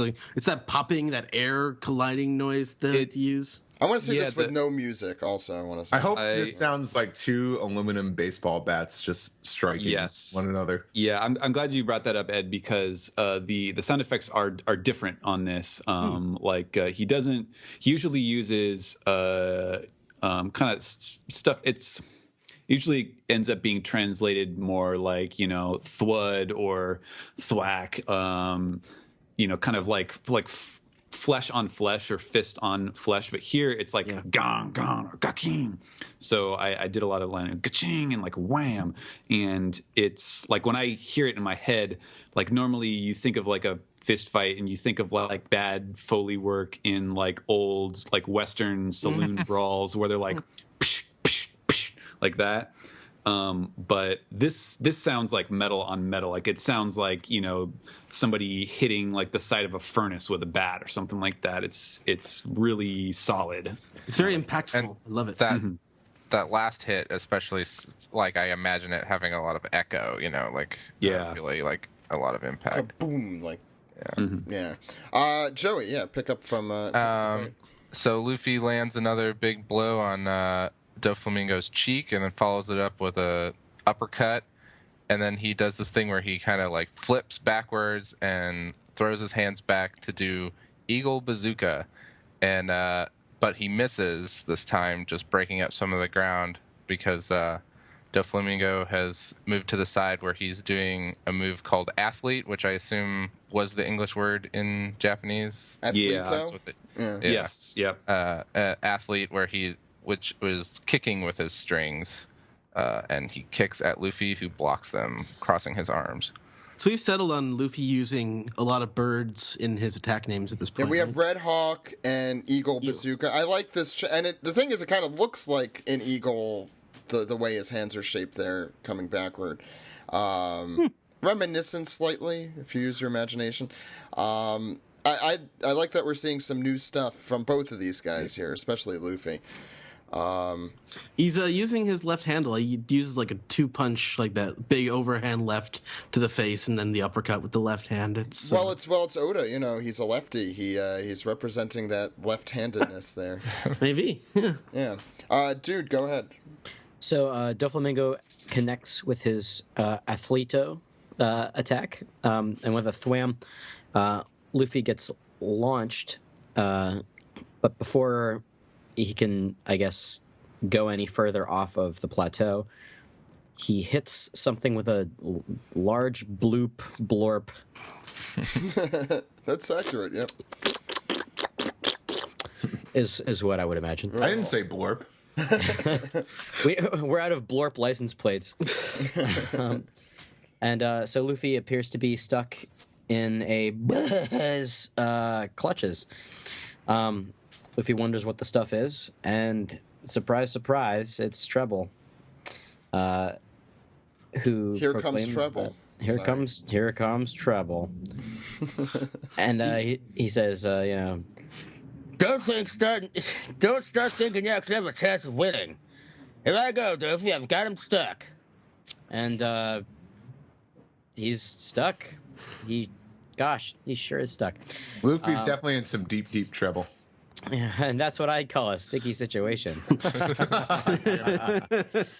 So he proceeds to goad Doflamingo into crushing Law's head yet again.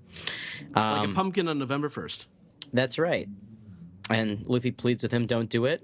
Fight me. Traffy can't even move." Ugh, and this guy's so goopy. To which Treble replies, "No, I'm sticky." No. Fuck that. If he had a cartoon, if Treble had his own spin-off, it'd be Goop Troop. A very goopy movie. God, that's a One Piece porn parody. Oh, God. So with a Luffy attempts to punch Treble, but to no avail, it looks like. Also, I'm gonna go ahead and call this in the volume version. That close up of his fist is going to be black. So on the next page, Treble is sort of having a little monologue moment here. He's like, "You're wasting your time." There we go. That's a better Treble end. But Luffy's confused by Treble's powers. He's like, if he's a Logia, my armament hockey should hit him. I wasn't playing favorites. I meant compared to the southern one. Robert Logia. Logia, whatever. I've heard it pronounced Logia before. I sometimes switch back and forth. He would be a Lugia. Accurate. I just got that. I do like the panel of one of the holes in Treble, and both Treble and Luffy are looking through it. I think that's and as you see Doflamingo towards the left in that negative space walking across the panel. It's a very good panel. Yeah. Keep going. Okay. Treble reminds him, "It's pointless, rubber brains." Yeah. It's pointless is what he's basically doing. Well, it's pointless. He's off his dough. Don't waste your time on him. That's Law. Oh.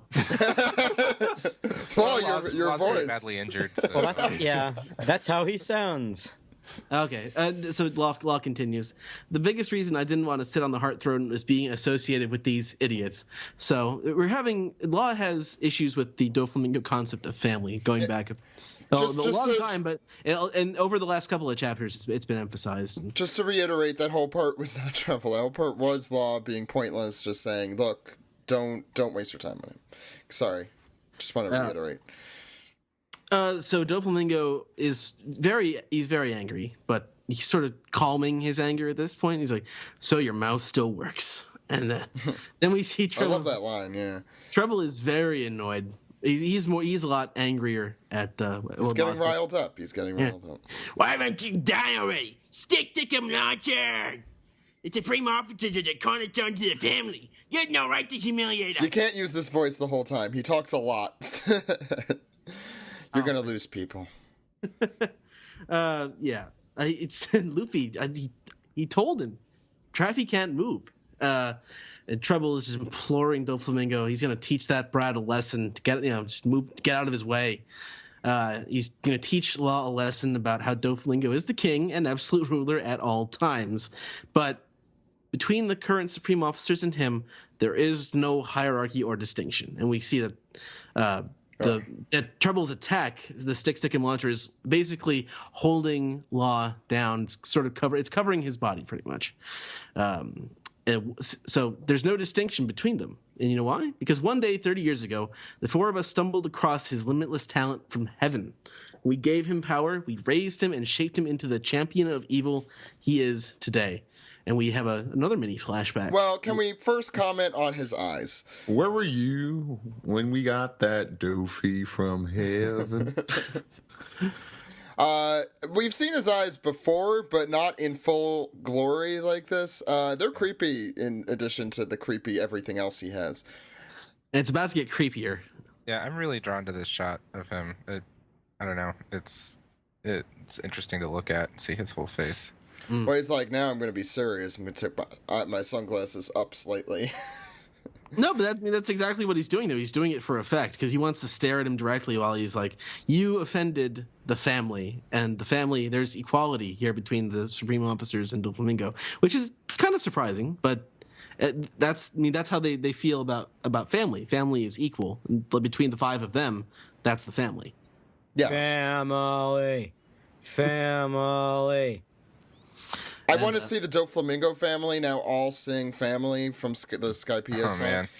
I want to see them all as Juggalo. I want to hear Pika sing that entire song. Not gonna do it right now, Steve. Maybe tomorrow. Maybe tomorrow. So they said you were nearly killed in sacred Marijoa, even though you brought them your father's head. It's a miracle you came back alive. And the recurring theme of miracles here is Law described Luffy as being a miracle man, and they say the same thing about Doflamingo. It's the quality of the king. Also interesting that he brings the head back for some reason, to Marijoa. Well, because he wanted to get back in there. But I guess it didn't work. Well, yeah, I mean, he did. felt that bringing them the head of the traitor would get him back in their good graces, but they seemed content just to be rid of them. They didn't want them back. The whole family is traitors by their logic. Yeah. Probably. We don't have that explicitly said. No. We see Diamante says that Dofi, you have the quality of a king, and Virgo, as we says, we support you in everything that you do. And does he have stuck to his face there? A baguette? Yeah, I think so. Yeah. Right. Yeah. Or wait, does it have noodles coming out? It's a sandwich. Oh, it's okonomiyaki. Yeah, or it could be a yakisoba pan. Oh, yeah. Yakisoba bread. Still hungry. So in exchange, show us your dreams, Treble says. Pika doesn't say anything. It's an interesting. They're like the dark side of the ideas that Luffy has. He has dark dreams, nightmares. I like how Virgo has Rock Lee hair. The Adventures of Young Virgo. I'm surprised he doesn't lift up his sunglasses to reveal his Rock Lee eyes with the 3 eyelashes. That's why he doesn't take the sunglasses off. I do have a kind of problem with this. I don't like it when bad guys say that they're champions of evil. I don't know. That's a thing that kind of bugs me. I agree. That really bugged me, and unfortunately, it was also the name of the chapter. But we can talk about that a little more at the end. Steve. So then we just see some different moments in the life of young champion of evil. Young Doflamingo is kind of holding his face. It looks like he's got a scratch. And Trouble's like, how did you get hurt? And he's like, some thug beat me up. He ought to die. He's like, say no more. And then we cut to blam. That's the guy. Hey, are you random thug that tried to beat up Doflamingo? Yes, that's me. Bam. I like the way that Oda drew the debris or the blood and stuff coming off his stomach, because it kind of looks like he just drew a little dotted line from the gun to the guy, like he's kind of pew pew pew, and he's got a buddy behind him. Yeah, it's a wrestling buddy. And then we get another classic little kid moment of, I tripped and fell because the road was bad. And Diamante's like, road, huh? Which town was that again? And they're walking away from that town on fire. They should have bad infrastructure. Yeah. That's Probably won't improve the road. That's what you get for not renewing that infrastructure package, Congress. No. The point is, I own you. And then we get some dialogue over the scene. They're saying, listen, Dofi. Listen, Dofi, sit down for a second. You are a king. And so I'm like, no one will defy you. And one day you will be king of the entire sea, as he stands up on top of Trash Mountain, as these 4 bow down to him. Stick with him and you'll never grow hungry again. Or go hungry again.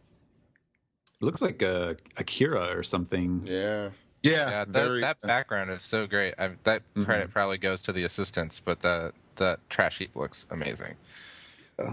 Probably. The assistants on One Piece are freaking great for the most part. I mean, especially we've talked about a lot during Luffy's flashback, but no, it looks good. Sorry, Steve, go ahead. And then we get a monologue with Treble over the scene as we come back to the present. It says, we raised Dofi into a king, and it's like impressed his dignity upon the henchmen. It's like, who's the 5 of us? So I guess that's himself and the 4 original executives, the supreme officers. So Virgo, Treble, Pika, and Diamante. plus Doflamingo. So yeah, so the 5 of us have upheld the family honor just like any other family. I love Luffy's sound effect there, and I can't pronounce it. It looks like Yiddish. That's a very famous J-pop star, right? Almost. They're going to be singing opening 19. Oh god. We got a close up of Treble's new $6,000 lighter available in stores. So. What an obscure reference. Okay. Another great effect of showing Treble's eyes because evil intentions in that look as he says, "My stick is flammable. Remember?" Says, "You're the only." Oh no, this is Law. I'm sorry. He says like, "Oh, you're the only one that thinks that," and you so-called chief of staff, you're nothing more than Doflamingo's clownish puppet to me, as he's incapacitated, being covered with stickums, and Treble's like clownish puppet, and Doflamingo's like, "No, you idiots! He's trying to piss you off. How are you this dumb?" That's the subtext. It's subtext that's in there. As he goes in for an attack, Law is of course deploying a room, but Treble's all like, "Oh no, that's silly. That's poppycock. I already got him. I already have him stuck." You have to let Steve help you, Steven, next time when adding flowery language like poppycock. Hogcock. Boulder Dash. That's a good one. Poopy shit. That's one, right? Yeah, that is one. But Treble's pretty confident that nothing bad is going to happen to him. And he's wrong. Steven. And on this 2-page spread, he is towering over Law. He's got his scepter held high, and he says, "Now open wide. I'm going to skewer you right through the throat." And doesn't look good for Law. But he is kind of talking to himself here. He's like, you know what? I am a ship captain too. I have pride and dignity.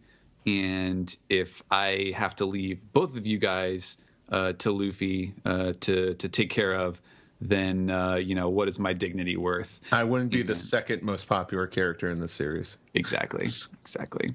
He's got a reputation to uphold. Yeah, the next popularity poll. You don't want to see him dropping. Mm-hmm. And he sticks out his index finger and pops it up, and he does his tact move. And much to Treble's shock, it's like the it's like in the Empire Strikes Back. He's pulling the lightsaber out of the ice here, except in this case it is his own severed arm with the sword intact, which is awesome. And he basically just stabs it deep into Treble's gut, and we have a little tiny panel here of looking through his sunglasses. Oh, what a surprise! It's Kizaru. No, just kidding. It's Treble. And he's almost like this is almost like a buggy attack or something. Like he just kind of spins his arm. That's what it reminded me of. Yeah. Yeah, like crazy. Well, what does Sterben mean? I think it's Sterben. Sterben? It's German for to die or death. And that was the. Shouldn't it be? I don't know. You're trying to debug. Shouldn't it be the blade? Yeah, the blade. Pretty funny. The original term in Japanese was just Sterben, but the kanji was like blade of death. So I added in the blade just to make it a little more sensible. Sie Deutsch, eh? Mm-hmm. Notice, I'm pretty sure you noticed it, Stephen, because you had to translate it. Pika lets out a Tontada death rattle. Yes, he does. I almost thought his robotic suit was going to open up to reveal an evil Tontada. That would have been pretty cool. That would have been an interesting twist. Quite. A Men in Blackish kind of twist there. Yeah.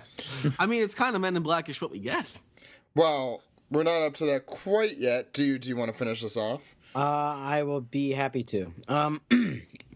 So Luffy is shocked at the fact that Law actually made Treble bleed, where Luffy had failed so many times.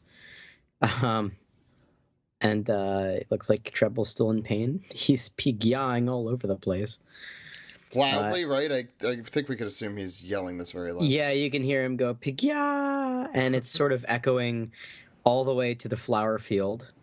And Leo, something gives Leo a pause, and they ask him what the matter is. And we go to the Smile Factory as well. Star wiped the Smile Factory. And all the Tontatas for a moment just sort of turn and look sort of to a specific direction, and Fraland is wondering why they're all turning towards the town, and they say, "Oh, we don't know. We feel a weight wafting from my chest." So, I guess they're all. Oh, flapper. So what I'm gathering here is that either they heard the pigya,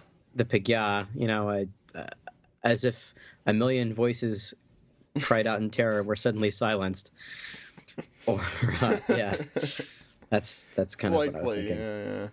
Yeah. As if a million Tontatas pigya'd in terror. Yeah, well, that's the thing. Like, they're all perking up their heads. They're noticing this. There's got to be some sort of connection here. Well, Treble was the one who was squishing them in the officers' tower. So I think it's just they're finally feeling the retribution, I guess, or just the weight of that pain has been lifted because now he's suffering the same thing, I guess. Yeah, this was really nice. A nice full circle. I like that. Go ahead, dude. Sorry. Sure, but I said, "Oh, don't lift your heart. Lift your feet. We're done destroying the factory, so let's get the hell out of here." So the birdcage doesn't kill them all. That's right. Meanwhile, back at the palace, Luffy went full on Speed Racer. Oh, and we see Treble's true disgusting form. It's a Methuselah rookie card. We can see that all this time he wasn't fat. He was just covered with gross snot, and he's just a really, really skinny, scrawny guy. Oh, he's the third Meowbound brother. That's right. That's right. It also explains why he had those 3 belts to kind of hold everything in, or like 5 of them. I don't know how many. Yeah, he needed to hold all that snot. Ugh.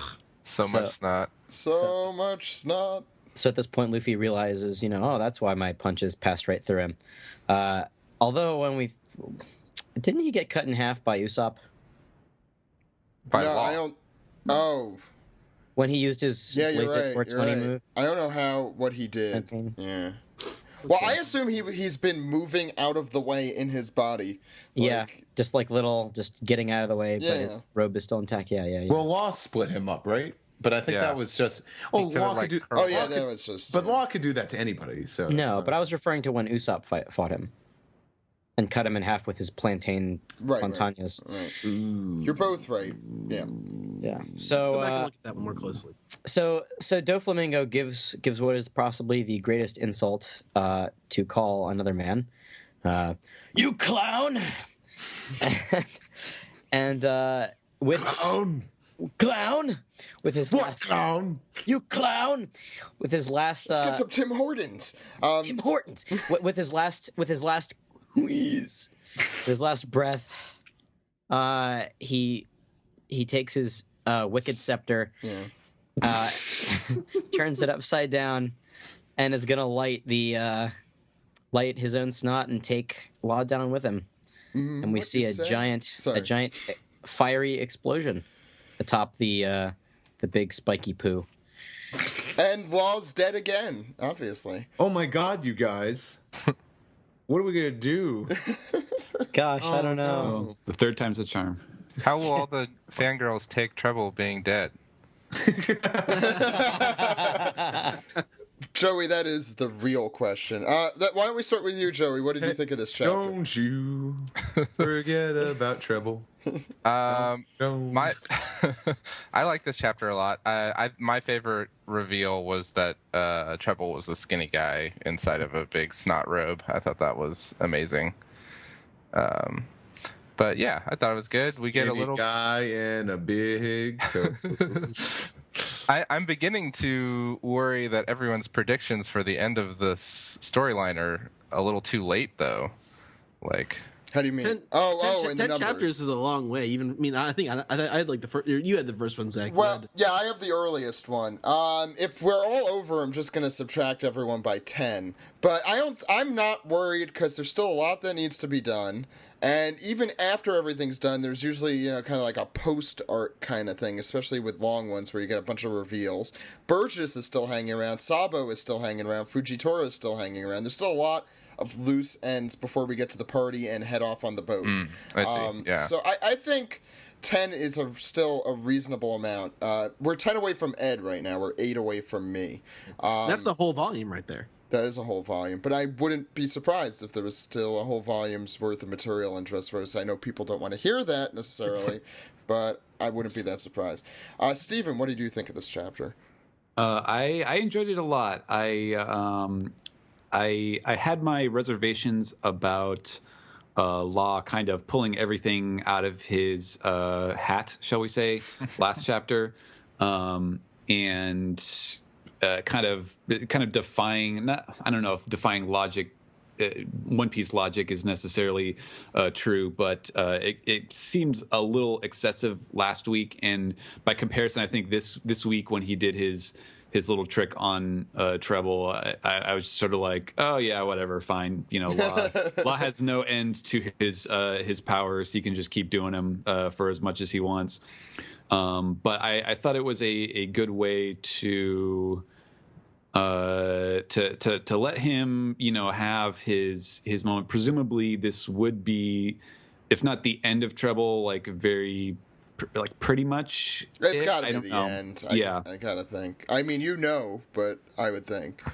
So yeah, I think it was a fun chapter. You got a lot of little kind of backstory stuff. The obviously the sequence with Luffy and Doflamingo where they're just fighting was awesome and just incredibly visceral in a way that you don't always get to see with One Piece because it's kind of move centric, but here it was just action. There were no gimmicks. I don't know if we've seen martial arts, like pure martial arts in One Piece on that level since like Luffy versus Lucci. Yeah, definitely. That was fun, and I really probably my favorite part of the chapter. Yeah, and I'm a big martial arts movie, and I used to do it more, but it's really fun to see that kind of stuff. Dude. Yeah, this was a great chapter. A lot happened. There's a lot of room for stuff. I really enjoyed the hand-to-hand combat stuff too. It's very Dragon Ball. Especially the clown part. Yeah.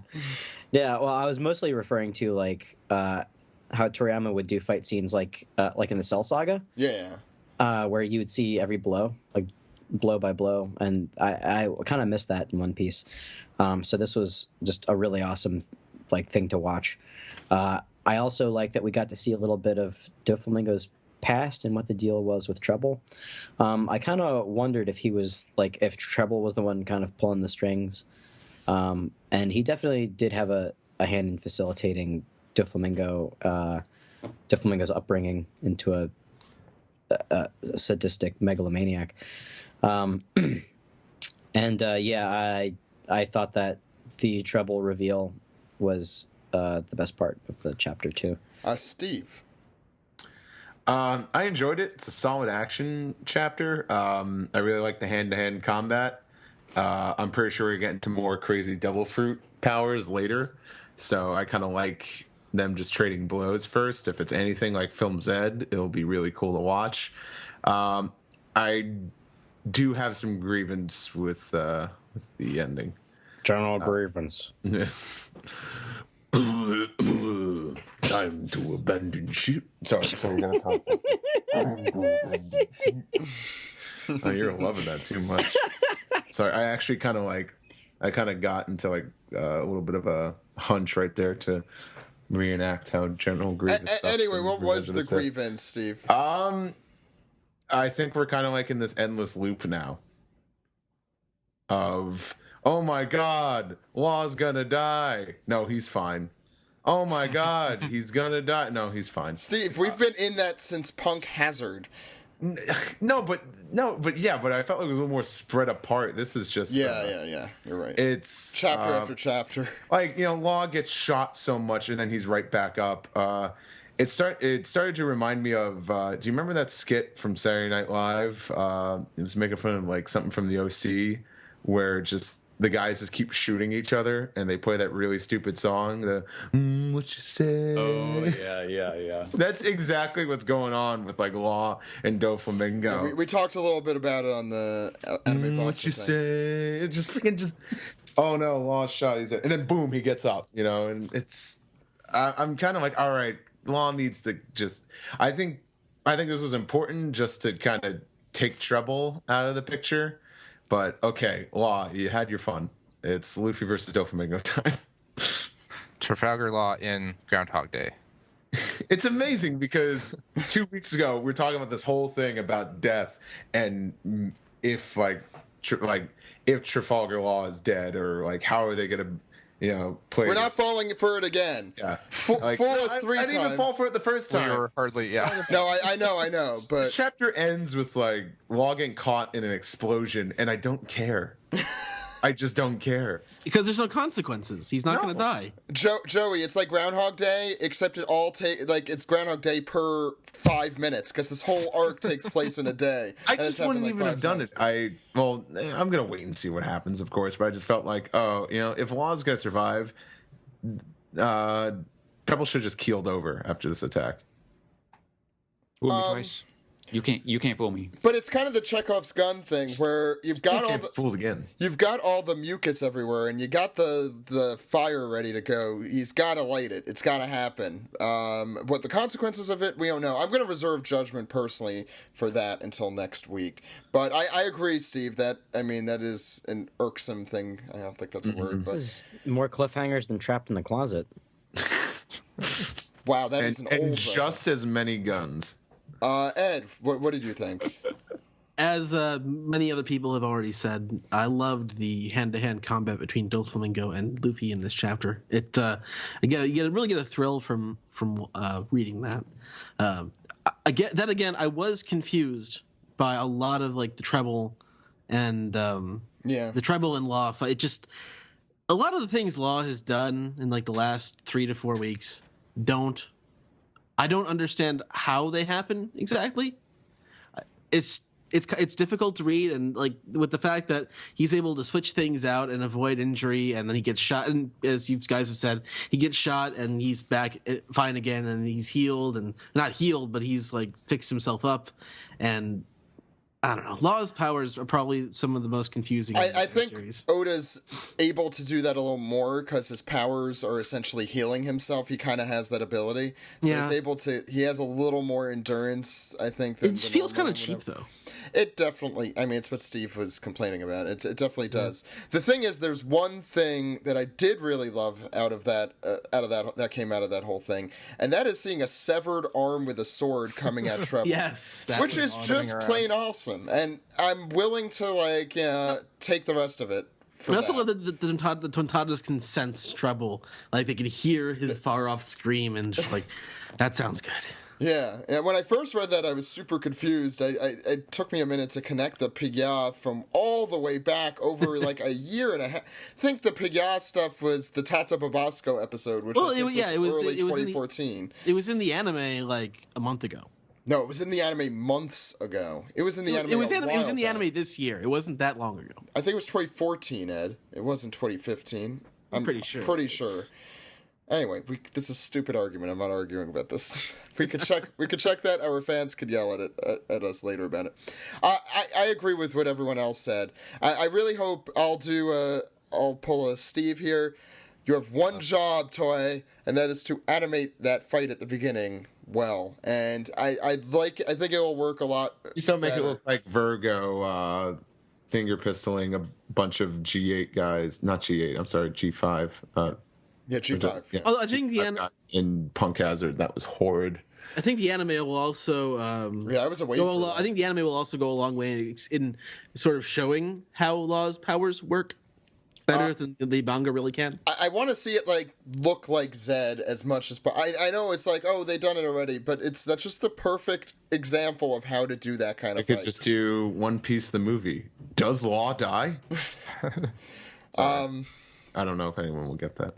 Anyway, why don't we get into the next segment, guys? Before we go, Lone Wolf and Cub is the samurai manga I was trying to think of earlier. Oh, yeah. I know that one. Okay. Okay. That's it. Now let's go into the next segment. You guys ready? Yeah. Does Law die? Yes.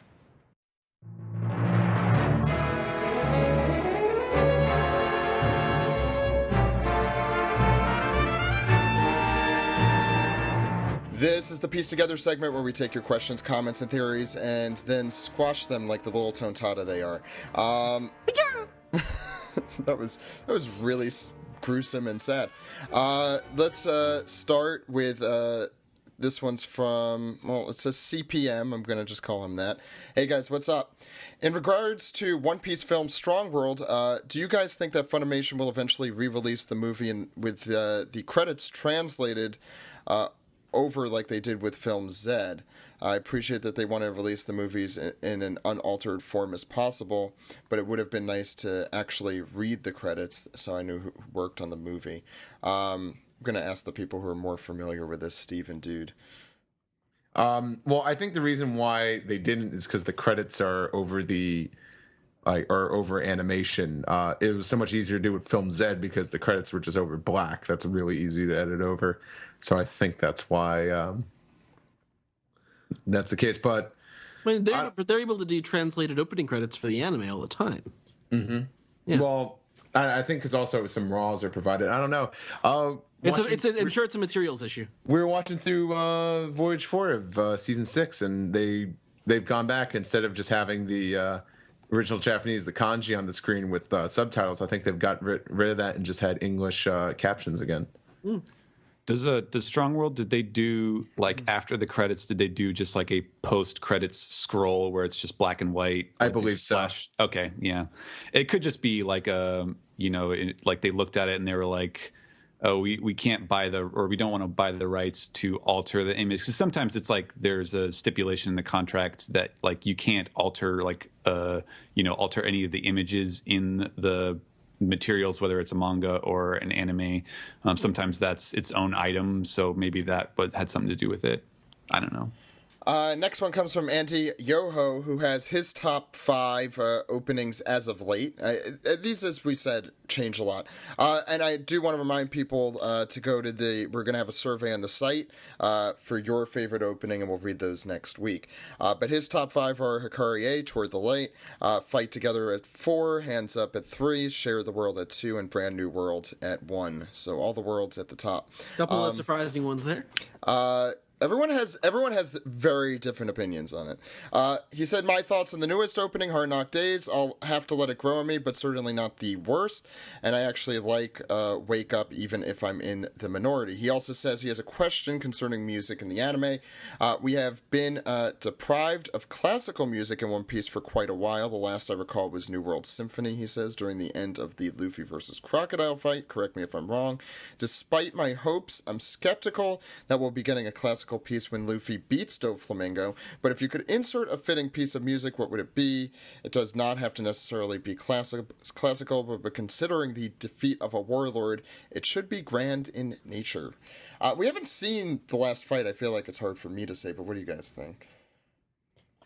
There's a piece of music that I felt it's actually from the soundtrack of the movie Backdraft, and it was featured prominently on the TV show Iron Chef. There's like a march, sort of the procession at the beginning of Iron Chef. I think that sounds very One Piecey to me. I think it could fit in there.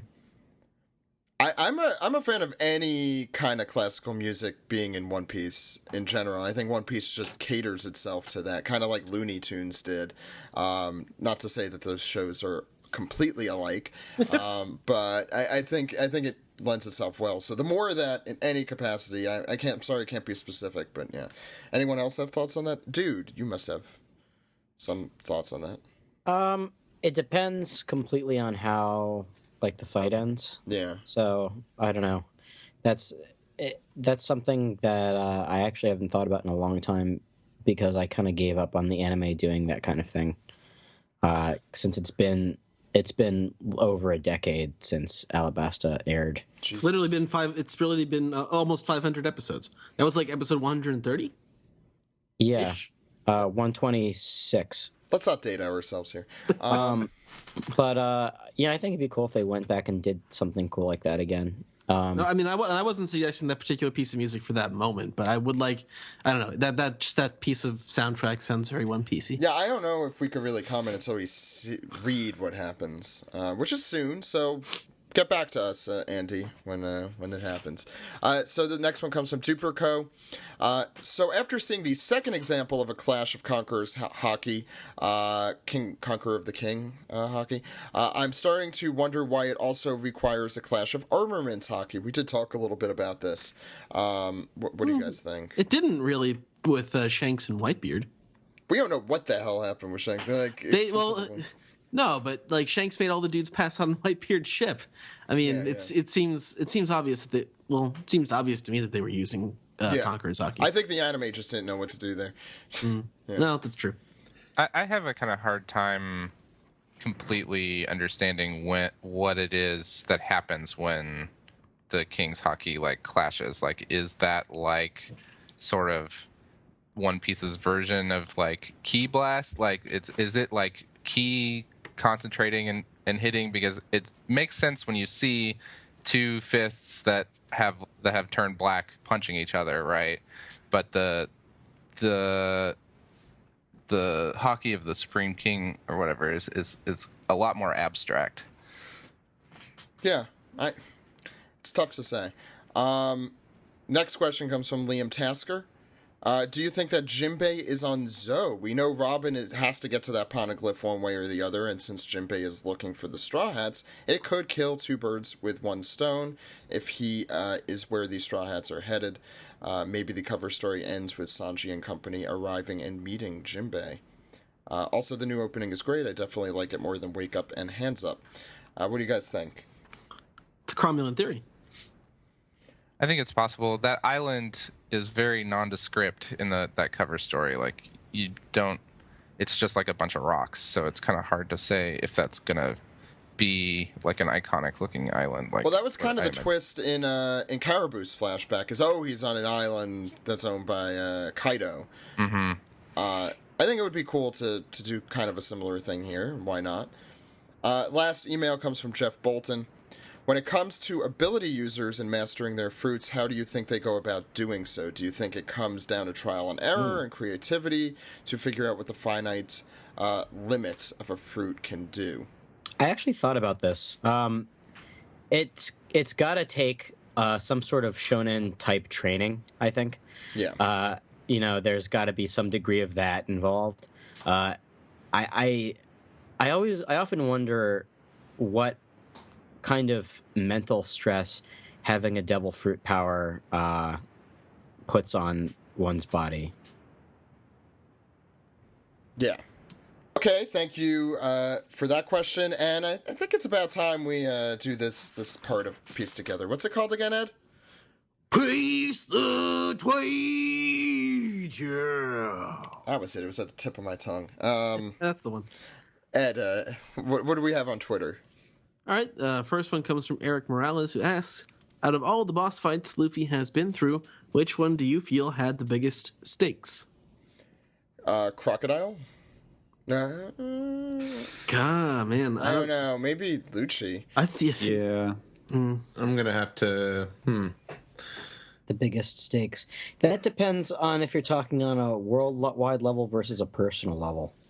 Personal level, definitely, I think Lucci.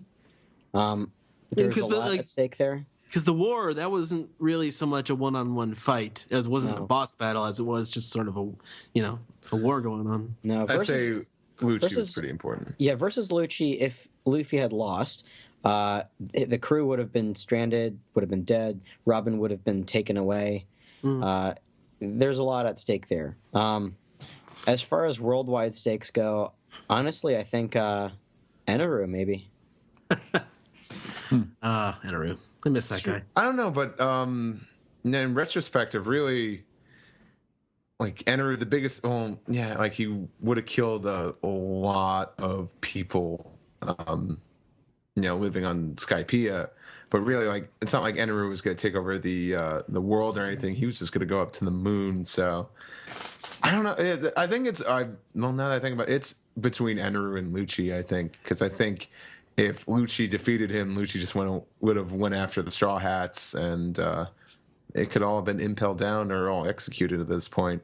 And if it could be Magellan's also a good one at impel down. Yeah. Now that I think about it, he would have been stuck there. And the Straw Hat crew would have never reunited. Yeah. Actually, I think that one has higher stakes than I think. Eneru. Yeah, that's true. Yeah, I think Magellan. I think that's the which people forget, but that was actually a really great conclusion to that. In Magellan, the I think Magellan is kind of like he's a bit of an underrated character. He's been forgotten about. I mean, then again, he hasn't been really seen since. But he's kind of like Smoker, where he's not a bad guy. He's not a villain, but he's doing his job. He's doing it well. He's just doing his job. Yeah, I mean, I love Magellan. Stephen, go ahead.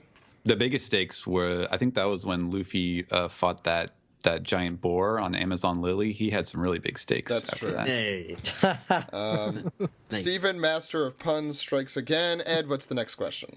Ichiban Kenshin has a suggestion for episode titles. He suggests Dofi's Got a Gun. Only if Aerosmith Diamante reference here. If only Diamante was still conscious to sing it. Dofi's got a gun.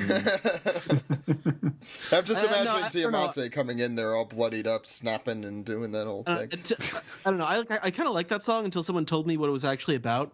You listen to the lyrics of it, which are actually really gross.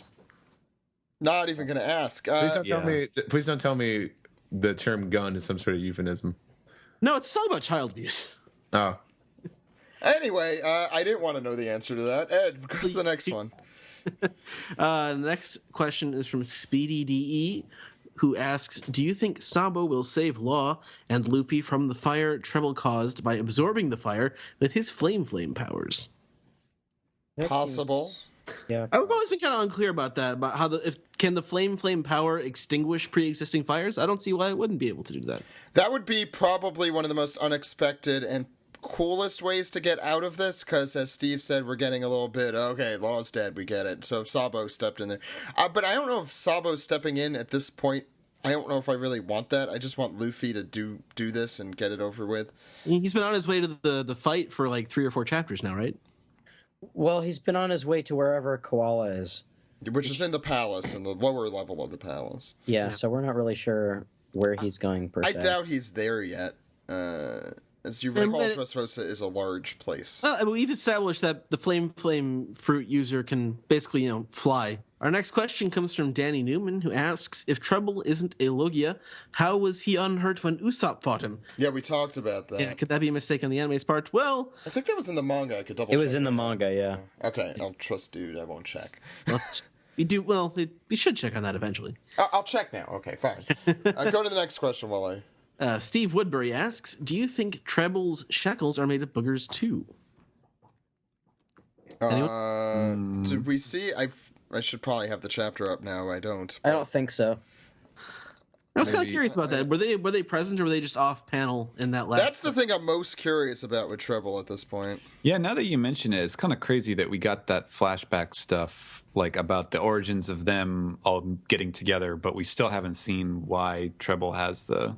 Maybe the next chapter. Well, they're kind of in the goo, so yeah, the shackle's still there in his right leg. They're in the goo. My goo, my precious goo. There you go. All right, so probably not. This one's for Steve. Bendik Johansson asks, I like the opening a lot. What does Steve think about Queen Vacusuck getting more screen time than Dellinger in the opening? Horseshit. Yeah, that's the one thing that I noticed when I was watching the opening. I'm like, hey, it's Queen Orca Vacusuck. I'm thinking, what I would like doing does not exist. All I was thinking was, wow, this is awesome. Where's Dellinger? My favorite thing about Queen Oric is that, like Porchemi Penis Face, no one will remember her real name. It's Queen.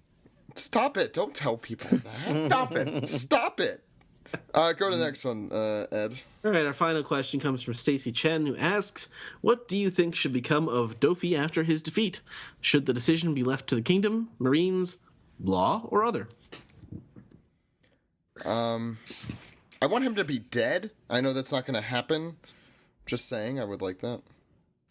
Anyone else? I'm afraid that he's going to escape and then get his shit stumped by Kaido. That's a good theory. I mean, Fujitora is there, so it wouldn't be hard for them to take him in. Yeah. But yeah, I like that. I like that theory. Yeah. I think you skipped one though, Ed. I don't. Not everything always appears in my Twitter timeline. So if you want to read it, This one's from. It hit all instead of top. Oh, okay. This one's from Illusion Devil Fruit. Theory: Leo is Mingo's Deus Ex Machina. Yeah, I always forget how to pronounce Deus. Right, that's correct. I'm pronouncing that right. Deus Ex Machina. What have I been saying this entire time? Leo, Stitch, just fruit. Yeah. Just also adds, I think Luffy won't defeat him until Leo is there. How Leo be used to beat Mingo and Birdcage? Yeah, somehow. But yeah, I think Leo still has a part to play. Because he really hasn't used his powers much at all, and no, he hasn't. I think Oda's been saving it. Also of note, yes, Treble is cut straight in half, and he's smiling about it. That might be an oversight. I can't. How the hell would he have gotten out of that? It makes no sense. I think that was an oversight. I think Oda might have changed envisioned him as a Logia initially. Yeah. Well, we'll see how that comes out in the volume. We'll see how that comes out in the SBS. Yeah. He snuck up in the upper part. I think that does it for Piece Together. You guys want to round off? Yeah.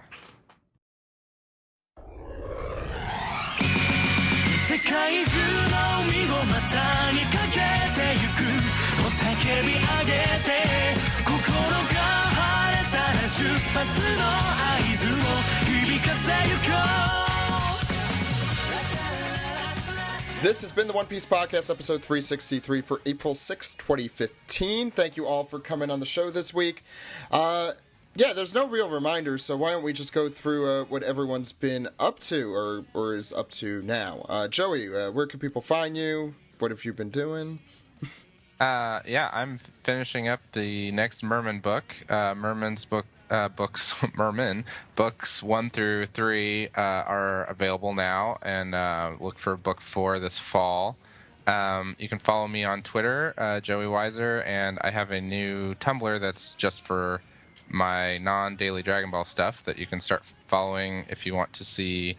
I've got a few illustrations and comics coming up pretty soon that I'm going to post there, and also, speaking of Daily Dragon Ball, that is on the postings for that is on hold right now. I'm drawing every Dragon Ball character in chronological order, and I'm still doing the drawings. But while I finish up this book, I need to kind of take a break from posting and coloring those. But this weekend, April 11th, is the Fluke Mini Comics Festival in Athens, Georgia. It'd be cool if there's any listeners in the area to come and say hi. I'll have my books and mini comics and all sorts of stuff for sale there. Dude, what are you up to? Not a whole lot, Zach. How are you? I'm good. Cool. It's been a little while. Yeah, it has been. As far as plugs go, you can always find me at Dude! at Twitter and Tumblr. And as always, super@fight.com. We have a show at AwesomeCon coming up at the end of May. I will also be there with my good buddy Steve Yurko, who you may know from this very podcast and our sister podcast, 20 Minutes of Bullshit. And the cousin podcast, Endless Schmaltz. That's right. This is getting a little incestuous. A little bit. And also, don't forget to subscribe to this podcast. This podcast. And I'm done. Okay, thank you, dude. Steven, where can people find you? You can find me on Twitter at Translatosaurus. I don't think there's anything brand spanking new out that I didn't cover last week. We did get the announcement out at Anime Boston that Kodansha is going to resume publishing Vinland Saga, which I'm really excited about. So I'm working on that now. So there'll be at least 2 more books of that coming out later this year. And in other news, let's see, I just got my personal copy of Pirate Warriors 3 from Japan today, so I'm excited about that. We need to have you on to talk a little bit about that. That game is awesome. I'll be able to talk about that sometime soon. But more importantly, I also, in the next few days, will be getting my copy of Volume 77, which is just out, and we will be covering that next week on the podcast. Yes, we will. So that'll be a lot of fun. So tune into that and see you around. Well, don't leave yet. Steve, where can people find you? You can find me right here on this podcast. You should subscribe to it. Hey. That's my line. Podcast. Of course, I'm a freelance cartoonist. You could find me at steveyurko.com, at Steve Yurko on Twitter, and steveyurko.tumblr.com on, of course, Tumblr. Also, listen to 20 Minutes of Bullshit when you can. And also check out our brand new podcast, Endless Schmaltz. It's been a week now since Endless Schmaltz launched. If you're not sure what it is, it's us going back and watching shows from our childhood. See if they still hold up. See if they're good, see if they're worse, see if they're just all right. And, of course, we're starting with the General Septum show, a.k.a. Gundam Wing. And we're also doing our bonus episodes of DBZ's The Garlic Jr. Saga. Those come out the beginning of every month. The first Saturday of every month, yeah. Just want to let people know. Sorry. You got silent. I don't know. Excuse me. And that's it. I'm also going to be at another convention. I'm going to be at Techo in Pittsburgh, Pennsylvania in a couple weeks. I don't know if any listeners are in that area, but if you are, let me know. We'll talk One Piece. I feel like all I ever talk lately now is JoJo, but that's fine. But I'll still talk some One Piece. And just don't ask me what I think Sanji and the rest of the Toilet Brow Pirates are up to, because I don't know. Steve hates that question for some reason. No, it's just that I've answered it so many times. Well, make sure to ask Steve that if you see him at a convention. Oh, God. You know what you just did there. I mean, come on. Yeah, I opened Pandora's box of what happened to Sanji. And how could the good people out there contact us? Well, Zach, they can contact us at OnePiecePodcast.com, Twitter.com, YouTube.com, and Facebook.com/OnePiecePodcast. OnePiecePodcast.tumblr.com for news updates and funny pictures. OnePiecePodcast@gmail.com is our email address. OnePiecePodcast is our Skype name. You can subscribe on Stitcher Smart Radio app. You can subscribe on SoundCloud. You can subscribe, rate, and review on iTunes. Please do all 3 of those things. And you can also call us on our phone number. Zach?